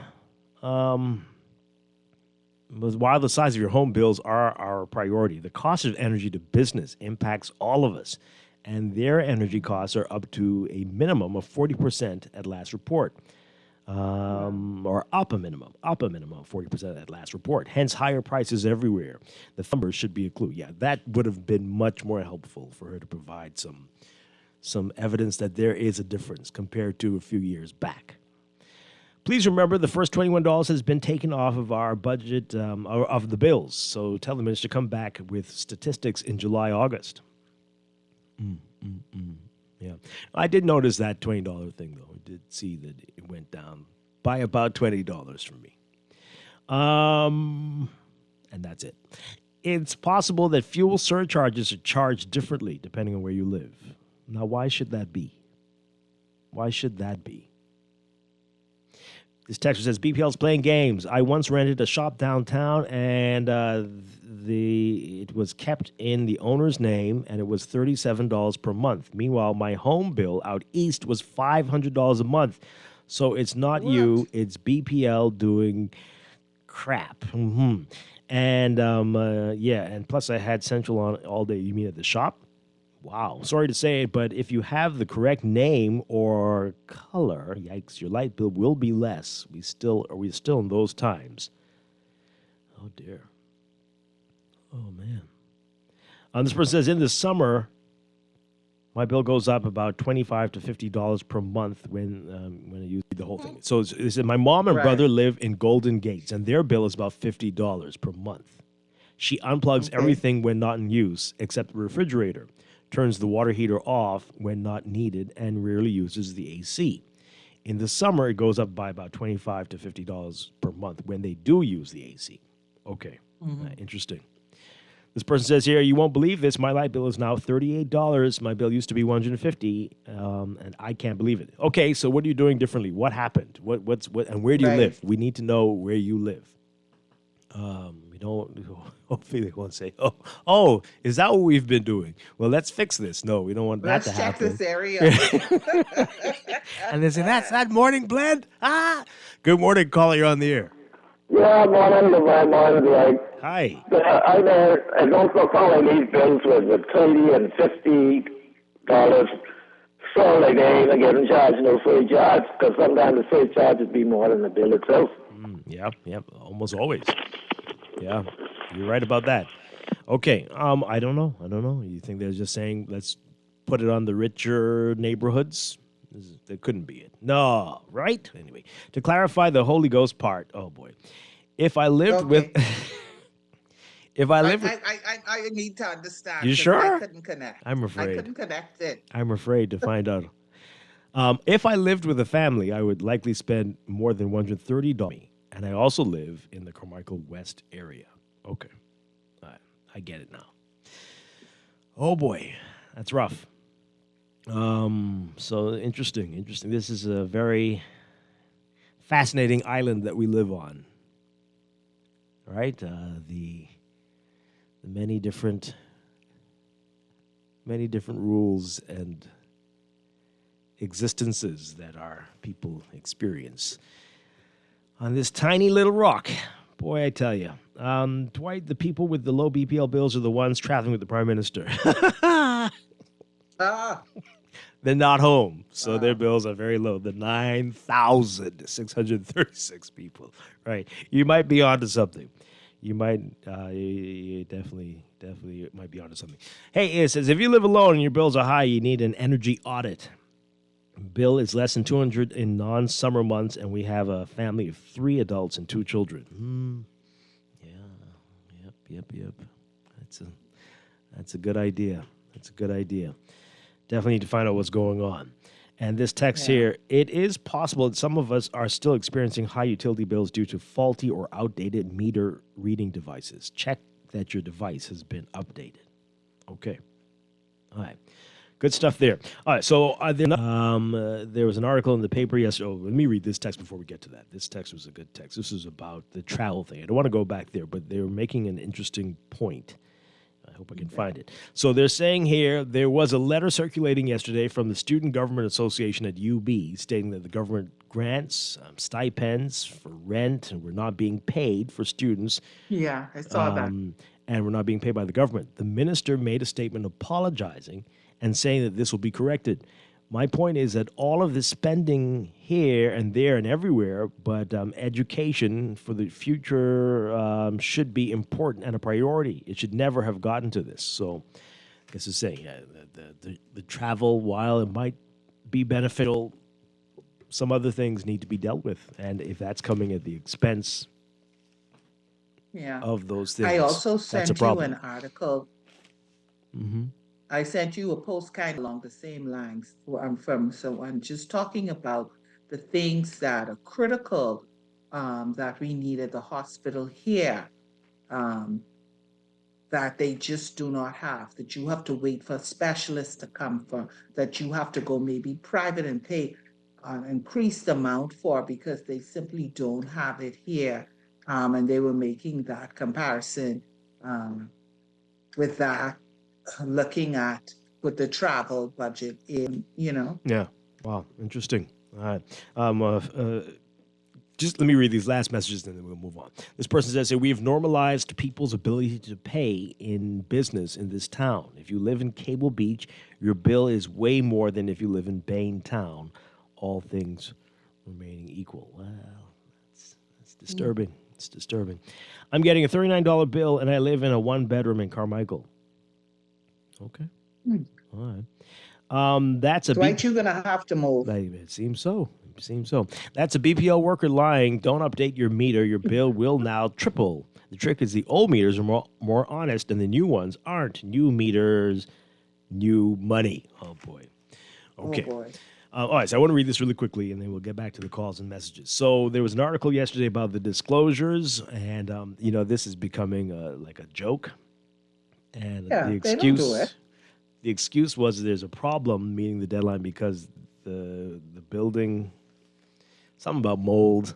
I don't know what that has to do with anything. But anyway, Oh, my God. in today's Tribune, so Michael Pintard's talking about this, after the chairman of the Public Disclosures Commission suggested facility issues are slowing down processing of public officials' declarations of assets, liabilities, and income, F&M leader Michael Pintard said the commission must be more forthcoming about who has complied with the law. Pintard saying, quote, a problem with the office does not affect all of us filling out the information and sending it in.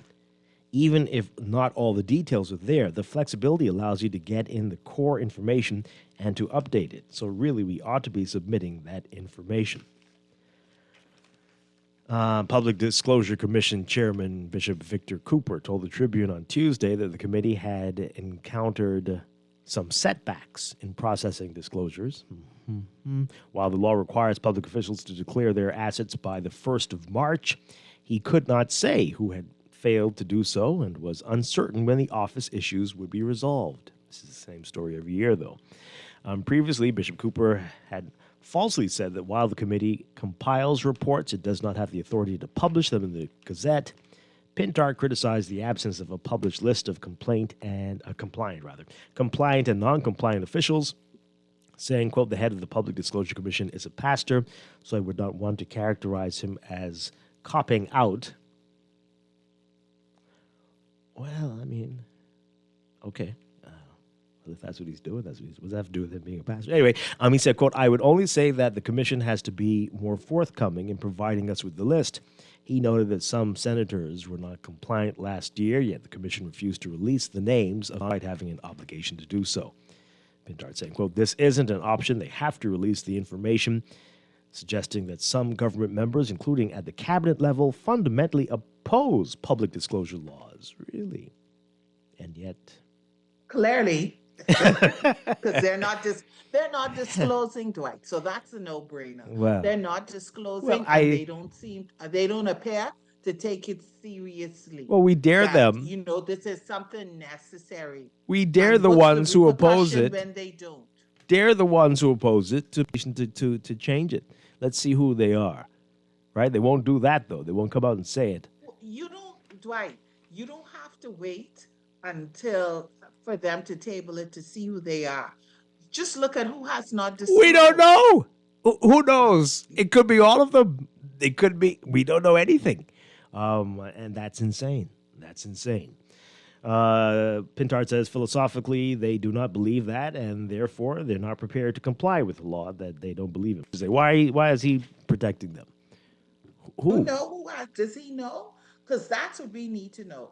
We need to know who has not complied, and no more excuses, because they come with all the excuses, right? Oh, I couldn't because what is it? They couldn't comply because We've heard everything. They didn't remember. They didn't know. They're new. Now there's mold. Mold on what? The application form? What's it got to do with anything? Every excuse. Maybe that's why I couldn't comply. Any and every excuse in the process of compliance? This doesn't make sense. Is this not something that can be done electronically? Can you not complete these forms online? Well, then they'll blame the electricity for the issues. Documentation is, and just send it in, and there's no repercussion. None at all. Yeah, let's hear from you. Good morning. If there is, it isn't being enforced. Definitely not. Caller, good morning. What say you? Morning, Dwight. Hi. Hello? Yes, good morning. You're on the air. Okay. No, I just calling concerning the gentleman, C. Allen. You know, I know this your show, right, Dwight? But sometimes I have a problem when any is being entertained concerning something good the government is doing, and he always questioning it. Like, he looking for the government to fail. I don't think that's what it is, but I mean, you should question everything. You should question everything. Done, right? That's a good thing. I don't think it should be a conversation where how it happening and why it happening. Government said from last year, from September, that they was going to lower the electricity bill. And it happening now. And I have my whole staff, them was complaining with the government. Now they rejoicing because they bill going down. They bill used to be over 100 something. Now they saying they bill is $36, $40, $50 and thing. So I think it's a good thing, man. Okay. We have to celebrate what the government doing. He doing it for us. You all have a blessed one. Okay, thanks a lot. I mean, it is technically still winter. Winter in the Bahamas is, early fall for most countries.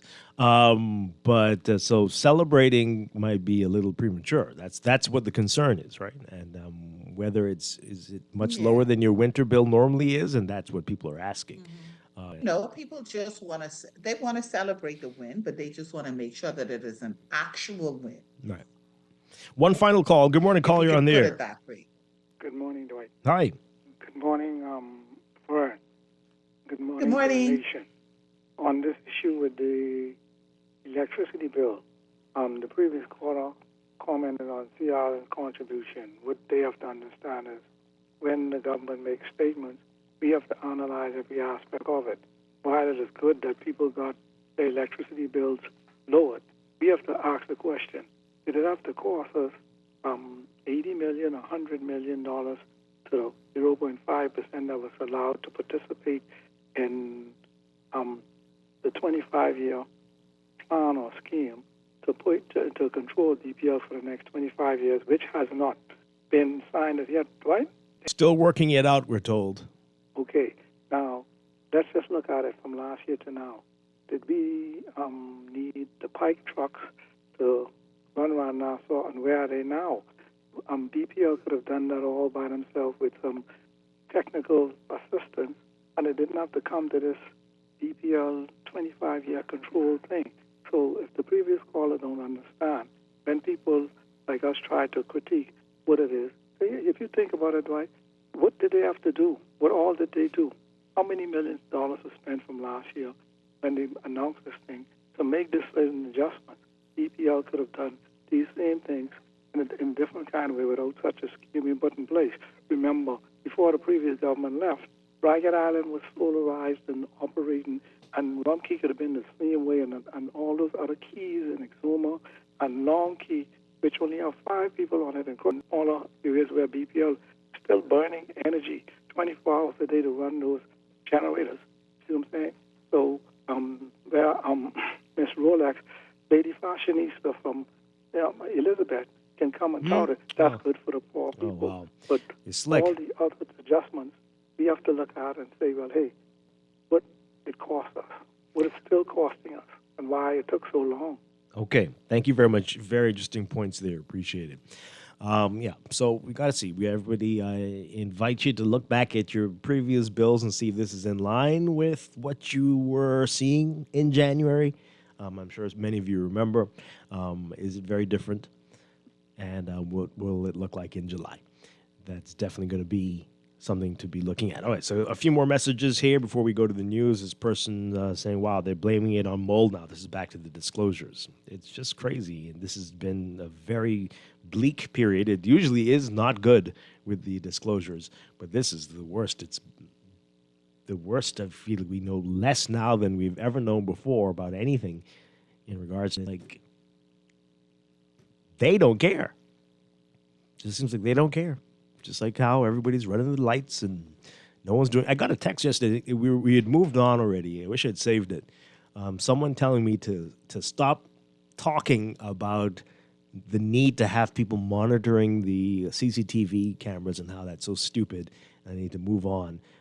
This is not what that would be a waste of resources, and that this is only to be used when you want to find out what happened in a situation.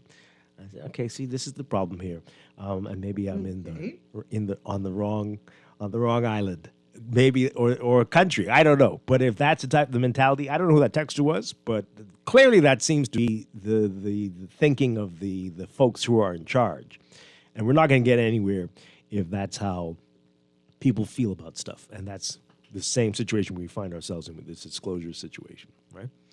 And this is not good, not good at all. Let's go to the news. We'll be back on the other side with business. This is Morning Blend on Guardian Radio 96.9. Baby, oh, baby, what you owe me? Baby, oh, baby, what you owe me? Pay me for my blood, water, oh, pay me. Pay me for my son and my daughter, pay me.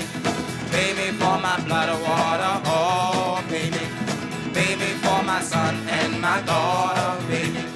I come to collect, come to collect, come to collect, come to collect, come to collect everything that you owe me. Come to collect. Heed the call to action against abuse and violence and for hope and healing. Join Women Walk 2025, Saturday, March 8th at 9 a.m., Clifford Park. Come, walk, pray, wear purple or white, stand up for a strong, healthy community. A free event, Saturday, March 8th at 9 a.m. Pinder is carrying a new line of tile, the Sky series of porcelain. Comes in 4 colors, tones, and shades. There's Sky Noir, Sky Azure, Sky Glance, and this one, Sky Gris. Sky Gris, as you'd imagine, gives you a smoky kind of feel. It's not heavy and depressing, but gives the area a chill feeling. The Sky series comes in 2 formats, 24 by 24 at $5.30 a square foot, 12 by 24 at $5.25 a square foot. Series for big spaces, and being porcelain, they can take a lot of traffic. The Sky series at Pinder Tile.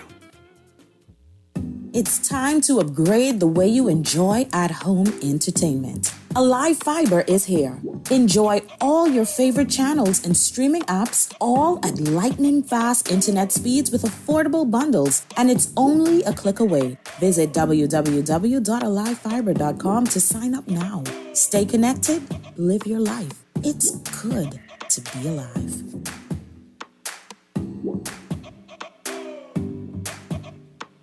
With escalating global conflicts, are you ready for what's next? Join us at RF Bahamas Economic Outlook on March 12th at Bahamar, where top global and local experts will break down the key economic, political, and social trends shaping our future. Hear from KT McFarland, former Trump National Security Advisor, and more. Plus, gain CPD credits, powerful insights, and high-impact networking all in one day. Don't miss out. Secure your spot now at rfbeo.com. That's rfbeo.com. RF Bahamas Economic Outlook. See you there. This is Guardian Radio 96.9 FM, streaming on GuardianTalkRadio.com and the Guardian Radio app, Nassau, Bahamas. The views and opinions of the hosts and guests are their own and do not necessarily reflect the views of the management and staff of Guardian Radio. Wake up, it's a new day.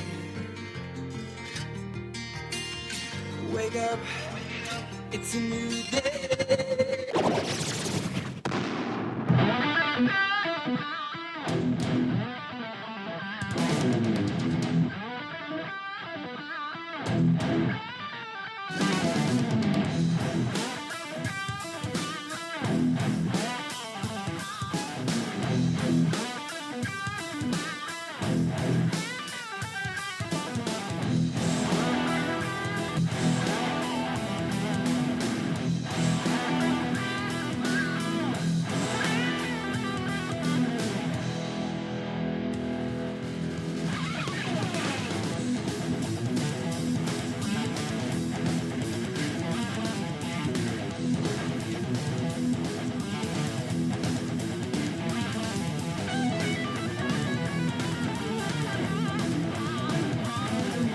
Good morning and welcome to Morning Blend Business on this Thursday, March 6th, 2025. Welcome back to our Morning Blend listeners. Once again, I'm Dwight Strachan along with Laverne Gardner. And this morning, Atos Holdings holding some job fairs, lots of opportunities across their brands, Wendy's, Marco's, and even Popeyes. Here to tell us all about this, we're very pleased to welcome HR brand partner Gwendisha Romulus. Yes, Romelis. Romelis, okay. And brand representative with marketing, Dion Brown Jr. Good morning. Welcome. Good morning. Great to have you with us. Thank you. I'm excited to be here. All right, so this is a lot going on. And this starts even today, is that right? Correct. Today at Mackey Street, Wendy's, we are interviewing on spot for that location as well as the food trailer on PI. A total, how many positions are you looking to fill? Do we know? We're looking to fill mostly all positions, crew, cashier, maintenance, as well as management. Mm-hmm. Wow. Yeah, wow. We're looking for assistant managers as well in the stores. So this is all locations? All locations. Across all those brands? Across all those brands. So if you're looking, this is the time. Yes, this is definitely the time. We're hosting job fairs for Wendy's and Marco's Pizza this month. We're just providing a great opportunity for job seekers to join our well-established growing brands. So whether you're looking for a first-time job, a career change, or simply a fresh start, this is your chance to take that step. Okay, so do you need to have any experience? Do you need to have any special skills? No, as long as you're willing to learn, you're willing to grow with us, we are eager to teach you. So if this is your first job, we welcome you. Once you can see yourself working in a fast-paced environment with family, fun-orientated people, come on down. We're here to teach. I know, Laverne, you always ask a specific type of question. You have the opportunity to do this. Let's hear your usual question. Well, if it's the usual question, do I really have to ask? Our guest might not know your usual question. But I'm going to only ask when you're having it in Grand Bahama. I'm sure you are. So just give us the details about when it's available for Grand Bahama. We're going to next week coming is on the 14th and the 15th. Oh, sorry. It's on the 21st and the 22nd. Mm-hmm. The 21st, we will be Pioneers Way, and the 22nd, we'll also be Pioneers Way.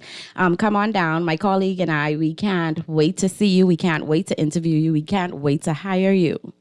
All right. Any age requirements or age limits, anything like that?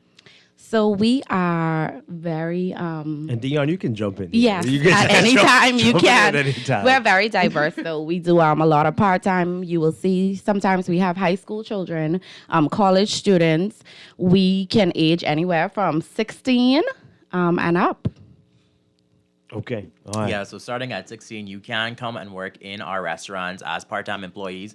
You know, a good way to start getting some new responsibilities, getting that money saved up for maybe your weekend adventures, or you might want to save up for college or any of those little miscellaneous expenses that you may incur as a teenager at this time. Yeah. So yeah, it's a good place to start, come in, get some job experience, because it's not just about flipping burgers or making chicken, it's about building that work ethic. It's about getting responsibility, learning how to work with others, working in a team, and following with a lot of our management staff here at Wendy's, Popeyes, and Marco's now. A lot of them started out as, say, delivery drivers, make line workers, fryers. So there is very much a lot of room for growth. So we are always looking for new and exciting talent to come and join us in our restaurants.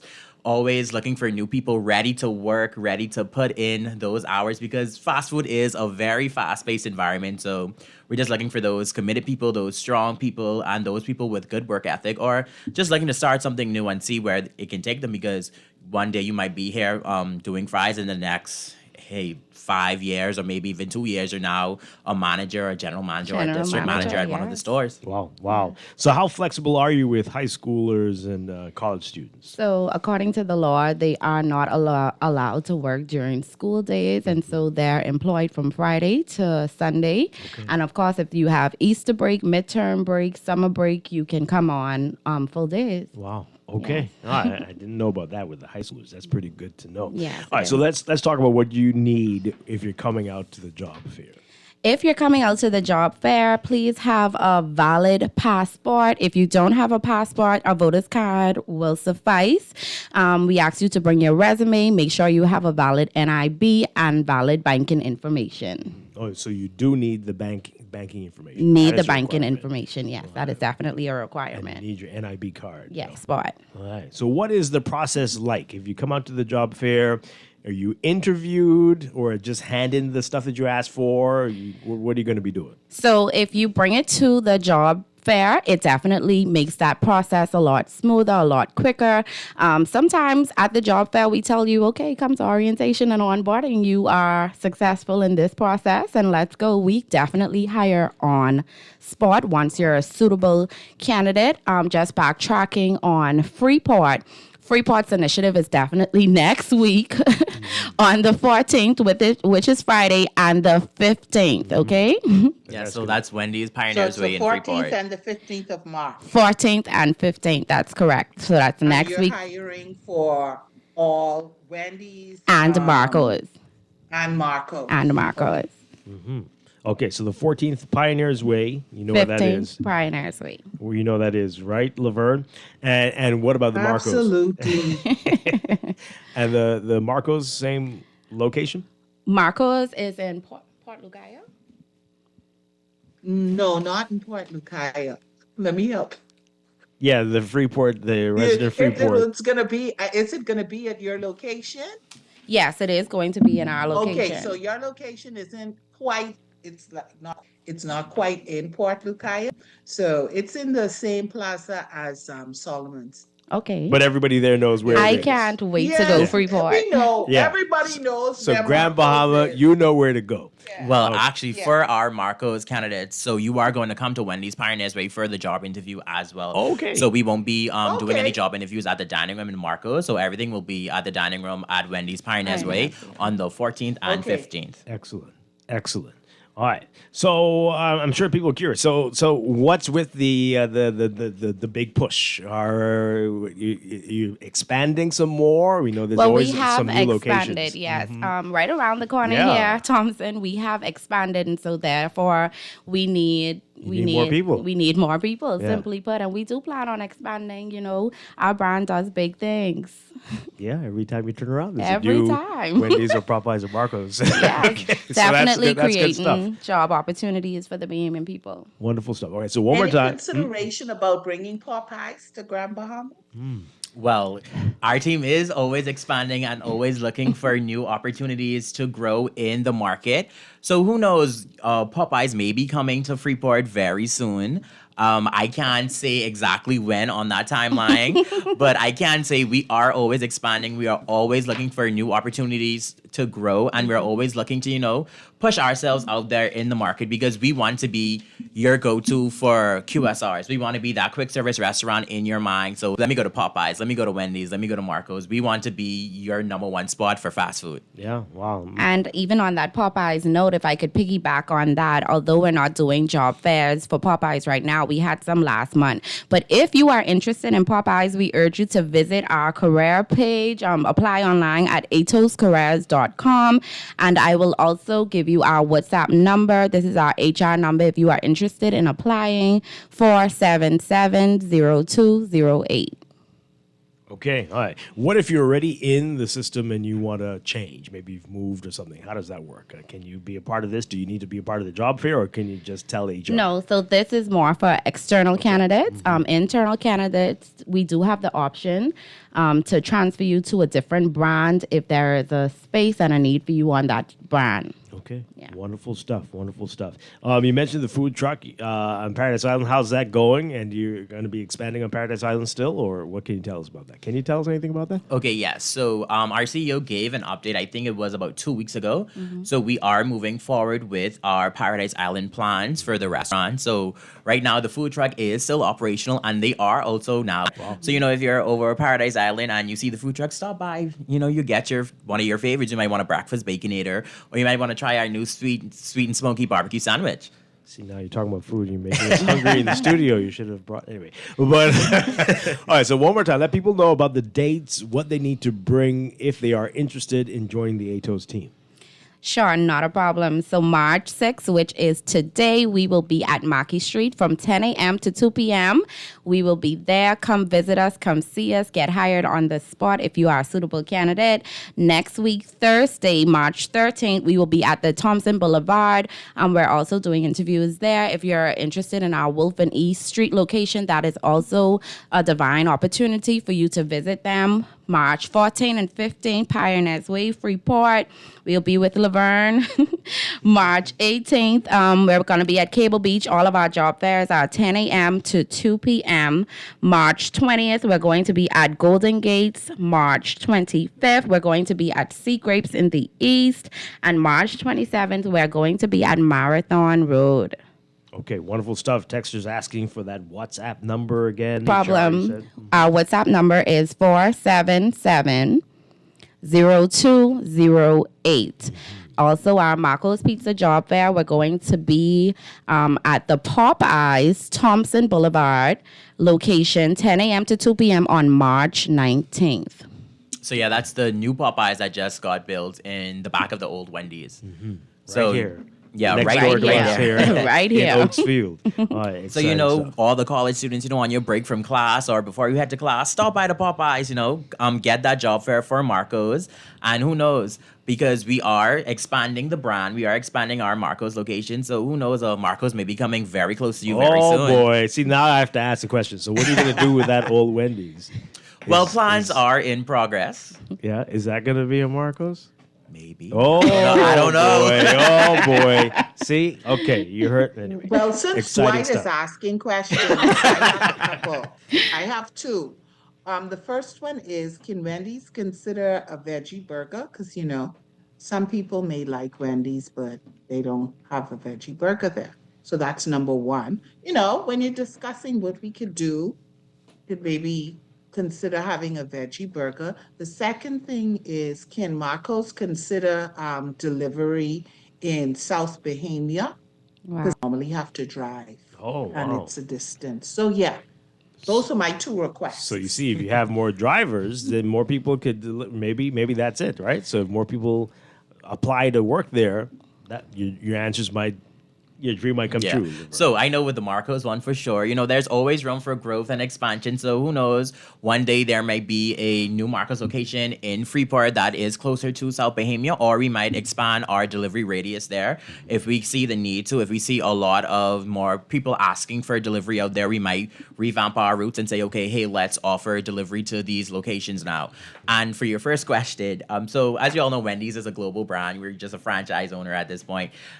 So with the new menu items, we kind of have a lot of guidelines and restrictions on what we have to do. So all of the new builds mostly come from corporate. We don't have that much liberty to say, okay, well, let's make a new burger. Mm-hmm. So it kind of has its little drawbacks there, but that is something that we could have a discussion with, and we could see, okay, hey, let's try to bring these to our markets over here in the Bahamas, and who knows? One day we may get a veggie patty for Wendy's. Hey, there you go. And Marco's has a veggie pizza, in case you're feeling that in the meantime and in between time.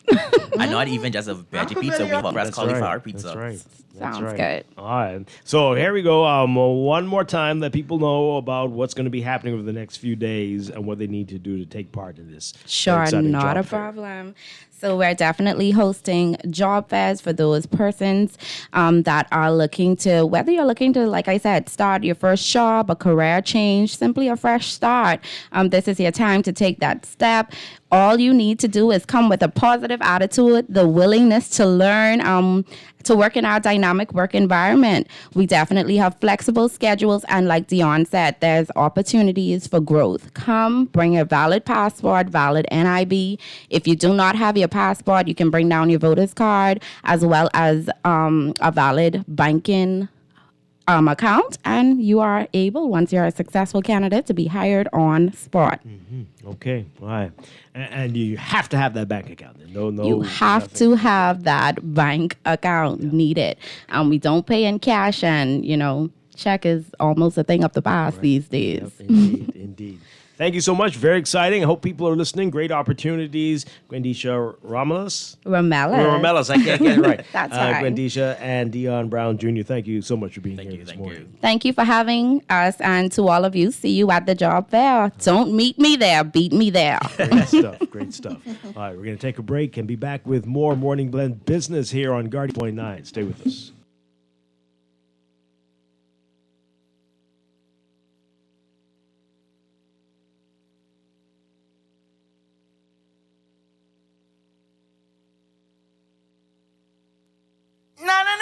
Lazy body, work hard. Watch this. 'Cause if you're not working, you gotta be loafing. And if you're not loafing, then brother, you gotta be joking. You must work. I don't lie. And don't be a jerk. Everybody must work. Work hard. EY is like lazy body, not gonna work. Man and woman, they better try and do some work. For fast, reliable, and impactful printing services, look no further. Let Printmasters bring your masterpiece to life. We stand by our quality products that is second to none. Our affordable pricing and friendly, efficient staff makes Printmasters the ultimate choice for all your printing needs.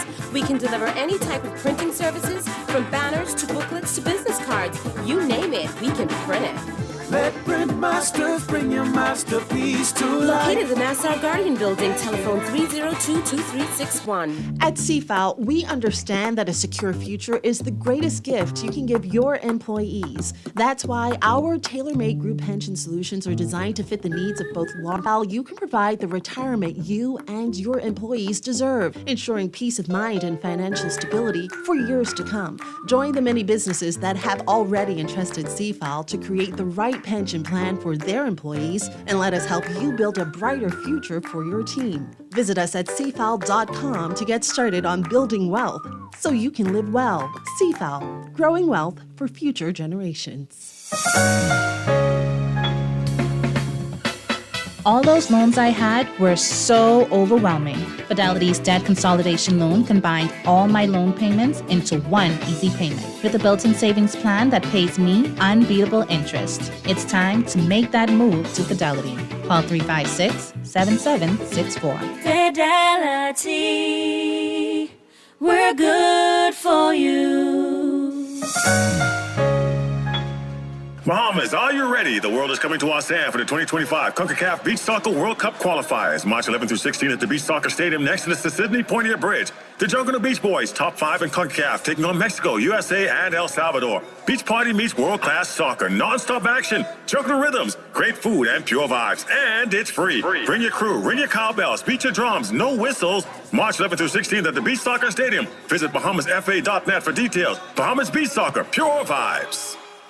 Spain sounds like this. But with a little Caribbean, it can sound like this. Or Caribbean.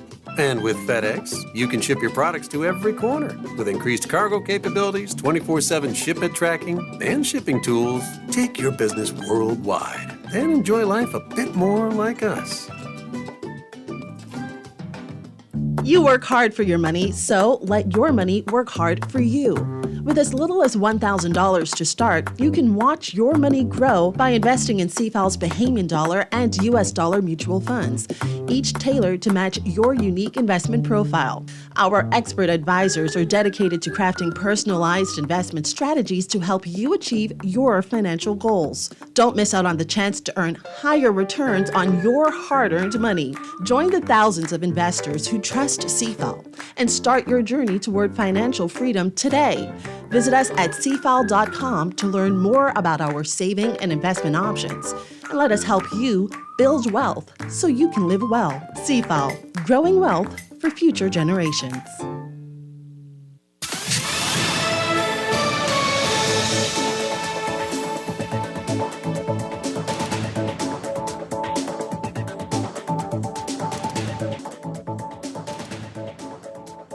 This is Guardian Radio 96.9 FM, streaming on GuardianTalkRadio.com and the Guardian Radio app, Nassau, Bahamas.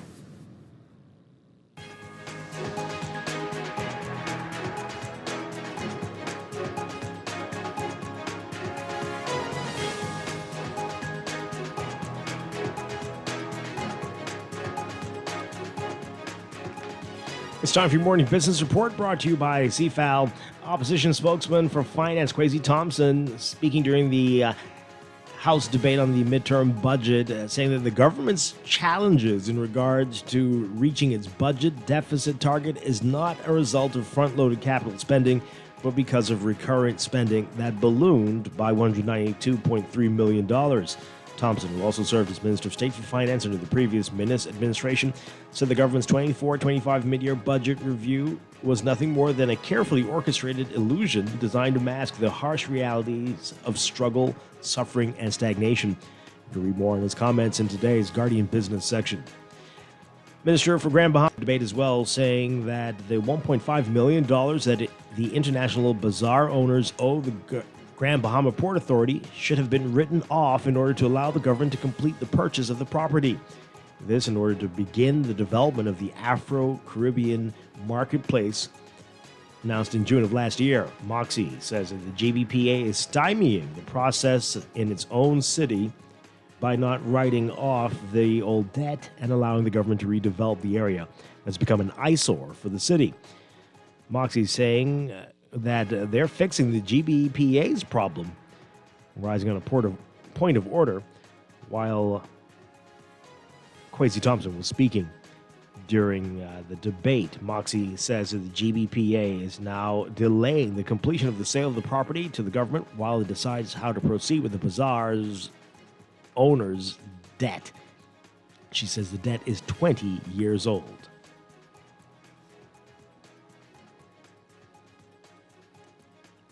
Overseas, U.S. President Donald Trump is granting a one-month exemption on his stiff new tariffs on imports from Mexico and Canada as worries persist that the newly launched trade war could crush domestic manufacturing. The pause comes after Trump spoke with leaders of the big three automakers, Ford, General Motors, and Stellantis.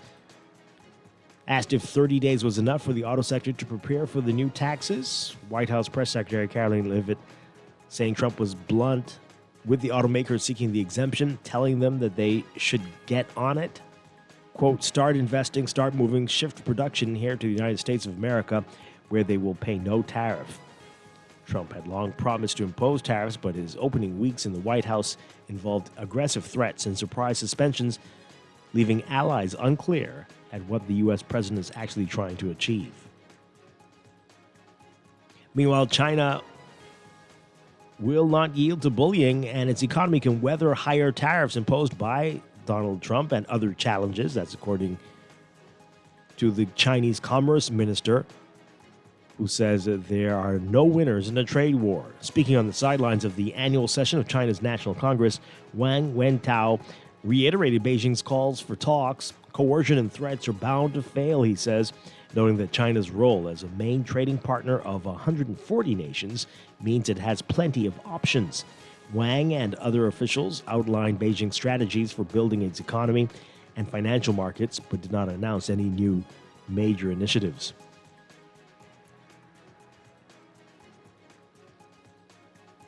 contain fallout from the tariffs on Canada, China, and Mexico. A Minnesota farmer is worried about the price of fertilizer. A San Diego entrepreneur dealing with an unexpected cost of remodeling a restaurant, and a Midwestern sheet metal fabricator bemoaning the higher aluminum prices. Just a few of the businesses that are being impacted. Commerce Secretary Howard Lutnick saying on Tuesday that the U.S. would likely meet Canada and Mexico in the middle, with an announcement coming as soon as this week. But the longer the tariffs stick, the more damage they can do, forcing companies to decide between higher costs and passing them along to inflation-wary consumers.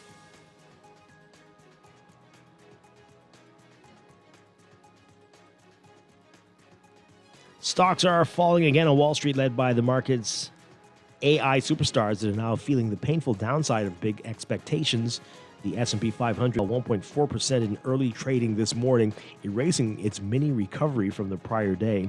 The Dow Jones Industrial Average was down 437 points, or 1%, and the NASDAQ Composite was 1.9% lower. Semiconductor companies and their suppliers, particularly heavyweights on the market after soaring in recent years because of the frenzy around artificial intelligence technology. Marvell Technologies sank despite early reports that results that edged past forecasts. Investors have grown used to AI-related companies trouncing expectations. And there's anxiety on Wall Street, with markets poised to give back much of the previous day's gains, spurred by President Trump's one-month exemption for U.S. automakers on his 25% tariffs for Mexican and Canadian imports. Macy's, the latest retailer to issue a weak forecast, sending its stock down in pre-market even after it posted strong fourth quarter profit that beat expectations. Its shares tumbled more than 3% before markets opened today. Closer to home in your Market Watch, recapping trading on the BISX. From Wednesday, your market movers, APD Limited moving 100 shares, closing at 44.64 unchanged. Commonwealth Bank moving 7,400, up 17 cents to $5.02. Doctors Hospital moving 1,650, down 1 cent to 10.51. FamGuard moving 500, unchanged at 6.10. Consolidated Water up 2 cents, closing at 5.45. Emira Incorporated closing at $10.07, up 3 cents. That's your Market Watch, and that is your morning business report, brought to you by CFAL, growing wealth for future generations.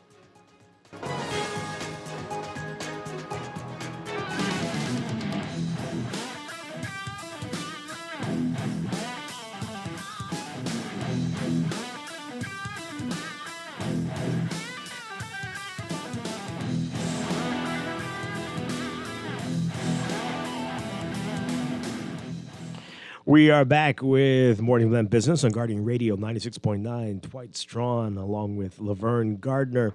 Just a few more items coming out of the House we want to talk about this morning. You heard it just now in the business report, Grand Bahama, and what the Grand Bahama Minister, Ginger Moxie, is saying in response to some comments from Kwesi Thompson, the opposition spokesman for finance, asking a lot of questions about Grand Bahama.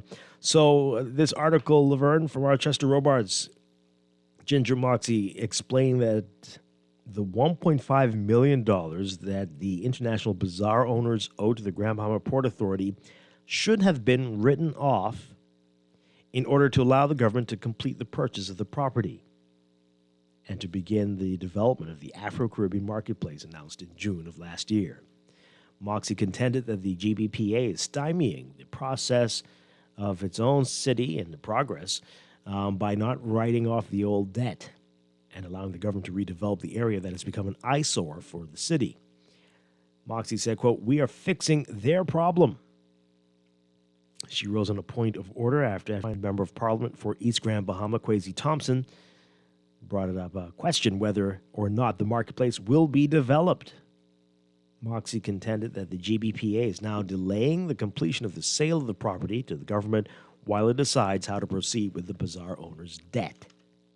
She said the debt is 20 years old. She said, quote, "Right now the issue is the acquisition of the land, which the Port Authority is holding up on because since 2006, the bazaar owners, the land owners, owe the Port Authority for some maintenance charges. This is a $1.5 million amount that the bazaar owners owed that should have been written off. This is almost 20 years, and it should have been written off. And the Port Authority indicated that they were prepared to write that off so that development can happen. This has nothing to do with the government. It has everything to do with the Port Authority, who is right now holding on because of other matters. But at the end of the day, this will be done because the government is now working on this $1.5 million that they say is owed. But the Grand Bahama Port Authority was supposed to be city managers, the developers of the city. They are the ones who are holding up on the progress in their own city. Moxie says the government does not have to undertake the marketplace, but she contended that it is a remedy to the dilapidated area left behind at the bazaar, saying, quote, "We are fixing a mess that no other government fixed and that the Port Authority, who are the city managers, did not fix." She called on the GBPA to simply let go, her words, of the debt owed by the bazaar owners. Okay. Laverne, would love to get your perspective on this as a Grand Bahamian. It's interesting that people are being told to let go of money that they believe is owed to them. Very. That's very, very interesting. You and I are thinking along the same lines. Oh, boy. Yeah, to allow for progress. Right. Let go. Right. Let go. Right. But okay. Yeah. Right. But let's Yeah, hear we're from you. thinking along the same, a couple of things. So I was thinking along the same lines. Perhaps the GBPA will come out and say, "You guys say that we owe you money. Let that go." Right? How many years old is that? Why don't you let that go? My goodness. And let's begin to work together to make sure that Grand Bahama thrives. Mm-hmm. Just a thought. Yeah, man. But I'm not on their I don't know if they will respond, whatever. The next thing was, I think in the article that you read, the minister also indicated that they were supposed to, I think you read that part, that they were Yes. supposed to write it off. They claimed like So they my were going to. question is- What caused Yeah, it to right. stop? Right. My question is why? If they claimed that they would go and write it off, what has happened that they now are not willing to write it off? Do you have What any has happened idea? that they've changed their minds? I don't have any idea. I don't know if this has now become a tit for tat. Maybe initially discussions, yeah, we'll go ahead and write that off. But since then, all of the things that have been coming from the government in terms of what is owed and, they're in arbitration and all of that, maybe now they're saying, we're not going to write it off anymore. I don't know. Yeah. I'm not sure. But what I do know is if Grand Bahama needs the government and the Grand Bahama Port Authority to begin to work together. And that's clearly not happening. They are at all communication between them. And in order, as we see, for any deal to come about, we need both of them. Because just like the government needs the Grand Bahama Port Authority to waive these fees so that they can continue with what it is that they want to do. Same thing when there are projects, the port still needs the government's approval on certain things to get other investments off the ground. But while these two are fighting, we are the casualties of that war. Wow. Okay, let's get a reaction from you folks, especially if you're in Grand Bahama. Call us toll free, 242-300-5720. And everyone else can call us 323-6232, 325-4316, 325-4259.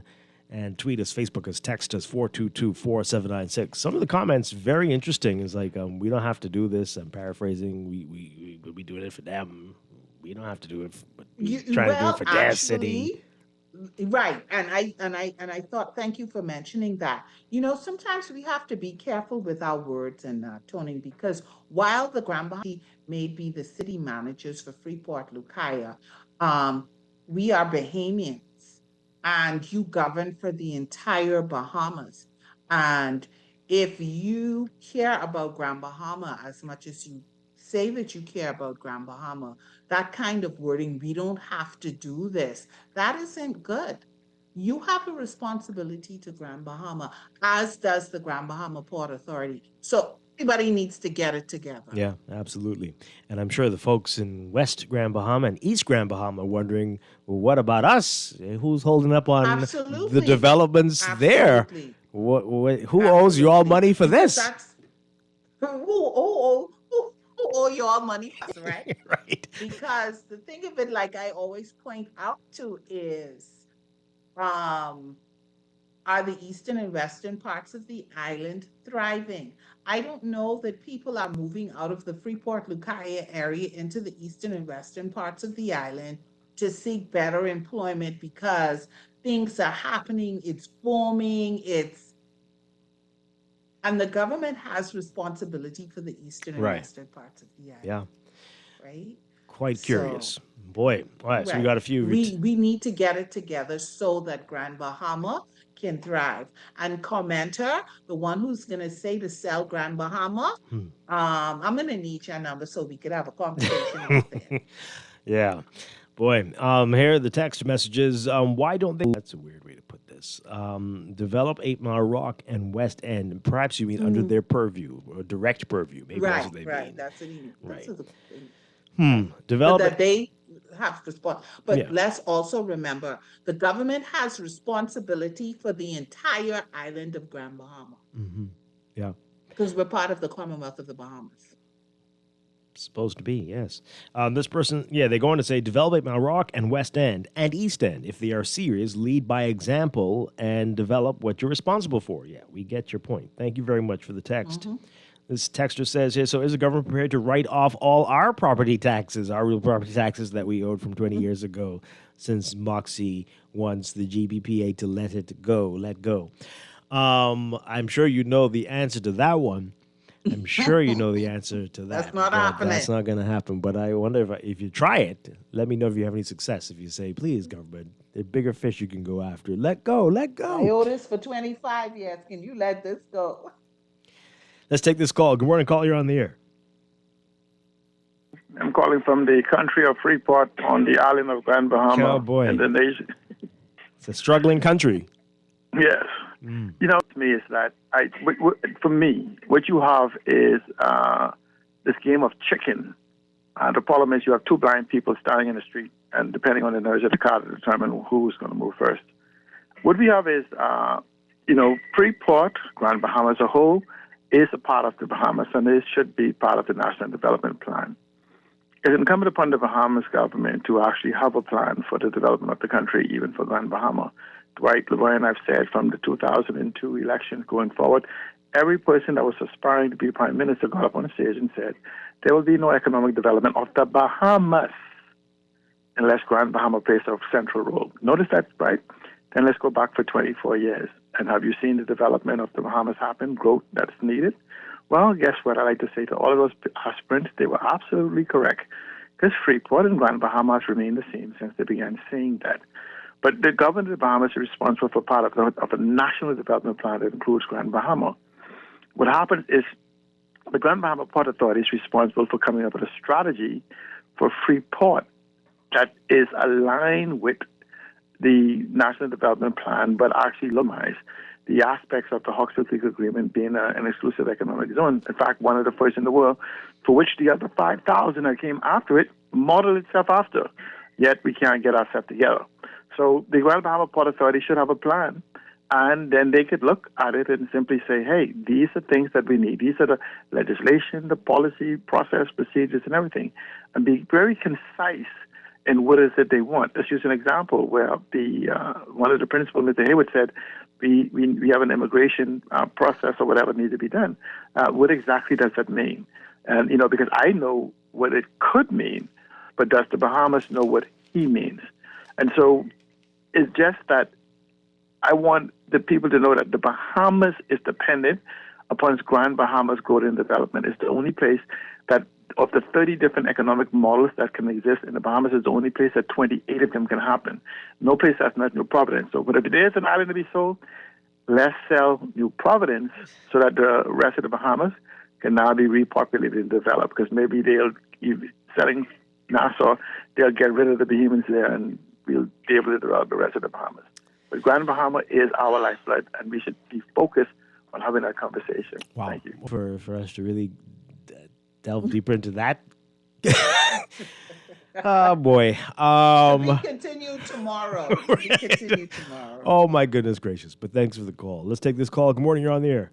Hey, Dwight. Hi. And Miss Laverne. Laverne. Yes, but y'all some of the smartest people ladies listening to, right? But what I keep seeing too, right? The Bahamas, we keep looking for people who then demonstrate to us that they are not interested in doing nothing where Bahamians live. And to what C. Allen Johnson said, but selling the Bahamas, my brother, or New Providence, one more year of the PLP, right? Or the FLM, one more time for the PLP or the FLM, and when you come to Nassau, you will need to learn to speak Creole, brother. Oh my goodness! You said so. That's then clear, right? But our leaders ain't interested in growing nothing in the Bahamas. So Andrews, where my mother from, still look like Vincent Linden start campaign on it, excluding the lampposts what we used to walk on for miles, and every 5 years they attempt so they can tell people they can put them up, and then they never do, and they rotten right down on the ground. And then the next 5 years they come bring a brand new lamppost, and they rotten down. And twice I saw this happen years and years and years until Soda Andres finally got electricity under Hubert Ingram, right? But the point is, our government, wherever the Progressive Liberal Party in particular is leading, any constituency, and y'all can do your due diligence, any constituency with what is a PLP, right? They look worse than shanty towns. Look at Angliston, right? Look. Hey, there's so much, but right. Yeah. Y'all have a nice day, man. Okay. But hey, we need to do something. We have to change this country for the better, for the good, one time. It's just to even to show the PLP or the FNL, like, y'all think only y'all can do this, okay. Right? And maybe the next time when they are elected, they would then know that they have to bring some substance to the Bahamian people in order to be elected, but not just rhetoric and gaslighting and all of the rest of them things that we can't see what's going on the ground. You'll have a nice Thanks day. a lot. Appreciate it. Okay. A couple messages on this before I want to switch the topic here. This person says, I know that Laverne might not want to hear this. But Freeport has technically already been sold. So why shouldn't the Bahamas government expand on its initiative and resell Freeport and Grand Bahama as a whole to a group who will take care of it? This is so sad. This is so sad that this is the best you can come up with. This is very, very, very sad. But Dwight, I have to say that texter, they are right. I don't want to hear it. Oh boy. They go on to say there's more, but wait, there's more. I also heard Trump is looking for property in Greenland for security purposes and considering Grand Bahama so close. I think that our government should consider. Okay, this is crazy. This is. Please stop. Please stop it. And okay, and so everybody, that's another texter. This is the same person. The same person. Send to me. Oh, that's it. Okay. Okay. Folks, we have not even tried real governance in this country. Right? I keep saying it, that decentralization is the only answer. The government should not be getting involved in a lot of the stuff that we're hearing about in Grand Bahama. And it shouldn't be a private company running any part of the island either, not anymore. Maybe that was a great way to start the city, but this has to transition into a place where Grand Bahamians are making the decisions. Elected officials, not MPs. People who are answerable to the people who live on the island. Until we get this, that we need to become a decentralized, eventually, republic, we're never going to grow this country sensibly. You're going to continue to have these stupid conversations every year. 5 years, you'll make a dumb decision to put in another group that believes in the exact same things that the people before them believe in. It's not going to change. Look around. Find me the example where what we're doing here, works. Find me the country where what we do here works. You can't. But anyway, carry on smartly. Let me read this really quickly before we have to get out of here. This person said, this is an article in the Tribune. We talked about this earlier in the week, about the government amending that birth month traffic insurance requirement. Thank God. But this is an interesting piece of information here. So over 1,600 tickets were issued for uninsured vehicles in New Providence during the first 8 months of 2024. That's according to Minister of Transport and Energy, Joe Beth Colby Davis. 1,600. And that is definitely a low number because it's probably 16,000 at least. During her contribution to the mid-year budget debate in the House yesterday, she also reiterated that the government will amend the Road Traffic Act to remove the birth month requirement for auto insurance coverage that was set to take effect. That was set to take effect January, right? But they were giving people a grace period. She emphasized that this change is necessary to avoid additional charges that consumers might face from insurance companies. We were telling you that before you passed the stupid bit. Anyway. Oh boy! But thank God. Be grateful, right? They've listened. They're going to get rid of that one. The Davis administration introduced legislation in Parliament to eliminate the birth month requirement. This marked a significant shift from the government's previous stance in June 2024, which sought to encourage compliance and reduce the number of uninsured vehicles. The original requirement caused concern among drivers who were anxious about meeting the deadline for insurance payments. Okay, that's a weird way to put it. Who were concerned that they're going to be bankrupted by having to meet all of those, right? Pay for your car licensing and registration and pay your insurance. That is a very costly they exercise. can't come out and say we were wrong. So they'll just word it a different way. Oh, I see. So this is Colby Davis saying, to be clear, the government is keen to avoid placing financial hardship on Bahamians. Oh, while we fight to stop uninsured vehicles from being on our streets. It's nice. Thank you for listening.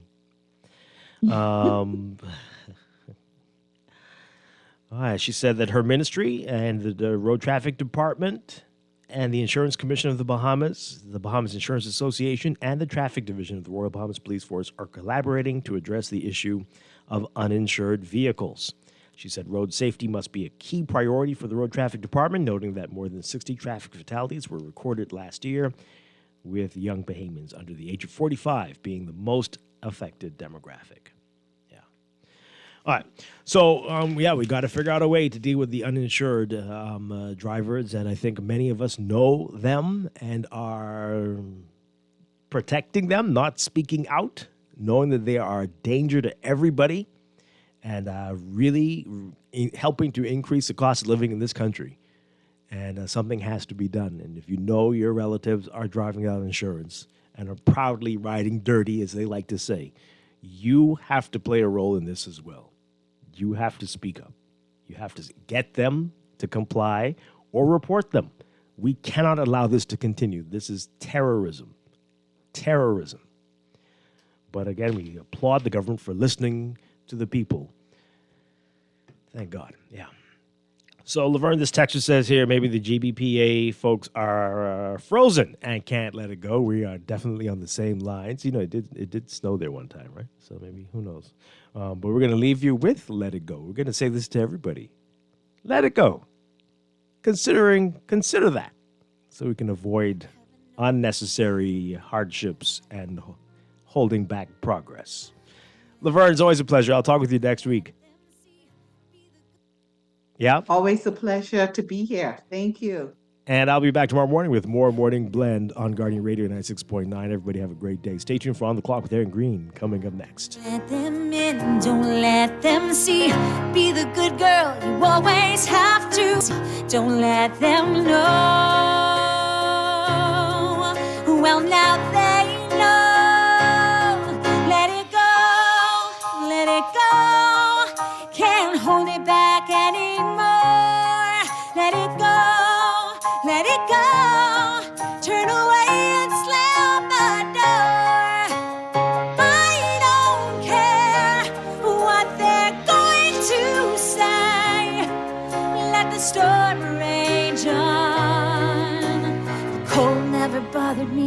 away. It's funny how some distance makes everything seem small, and the fears that once controlled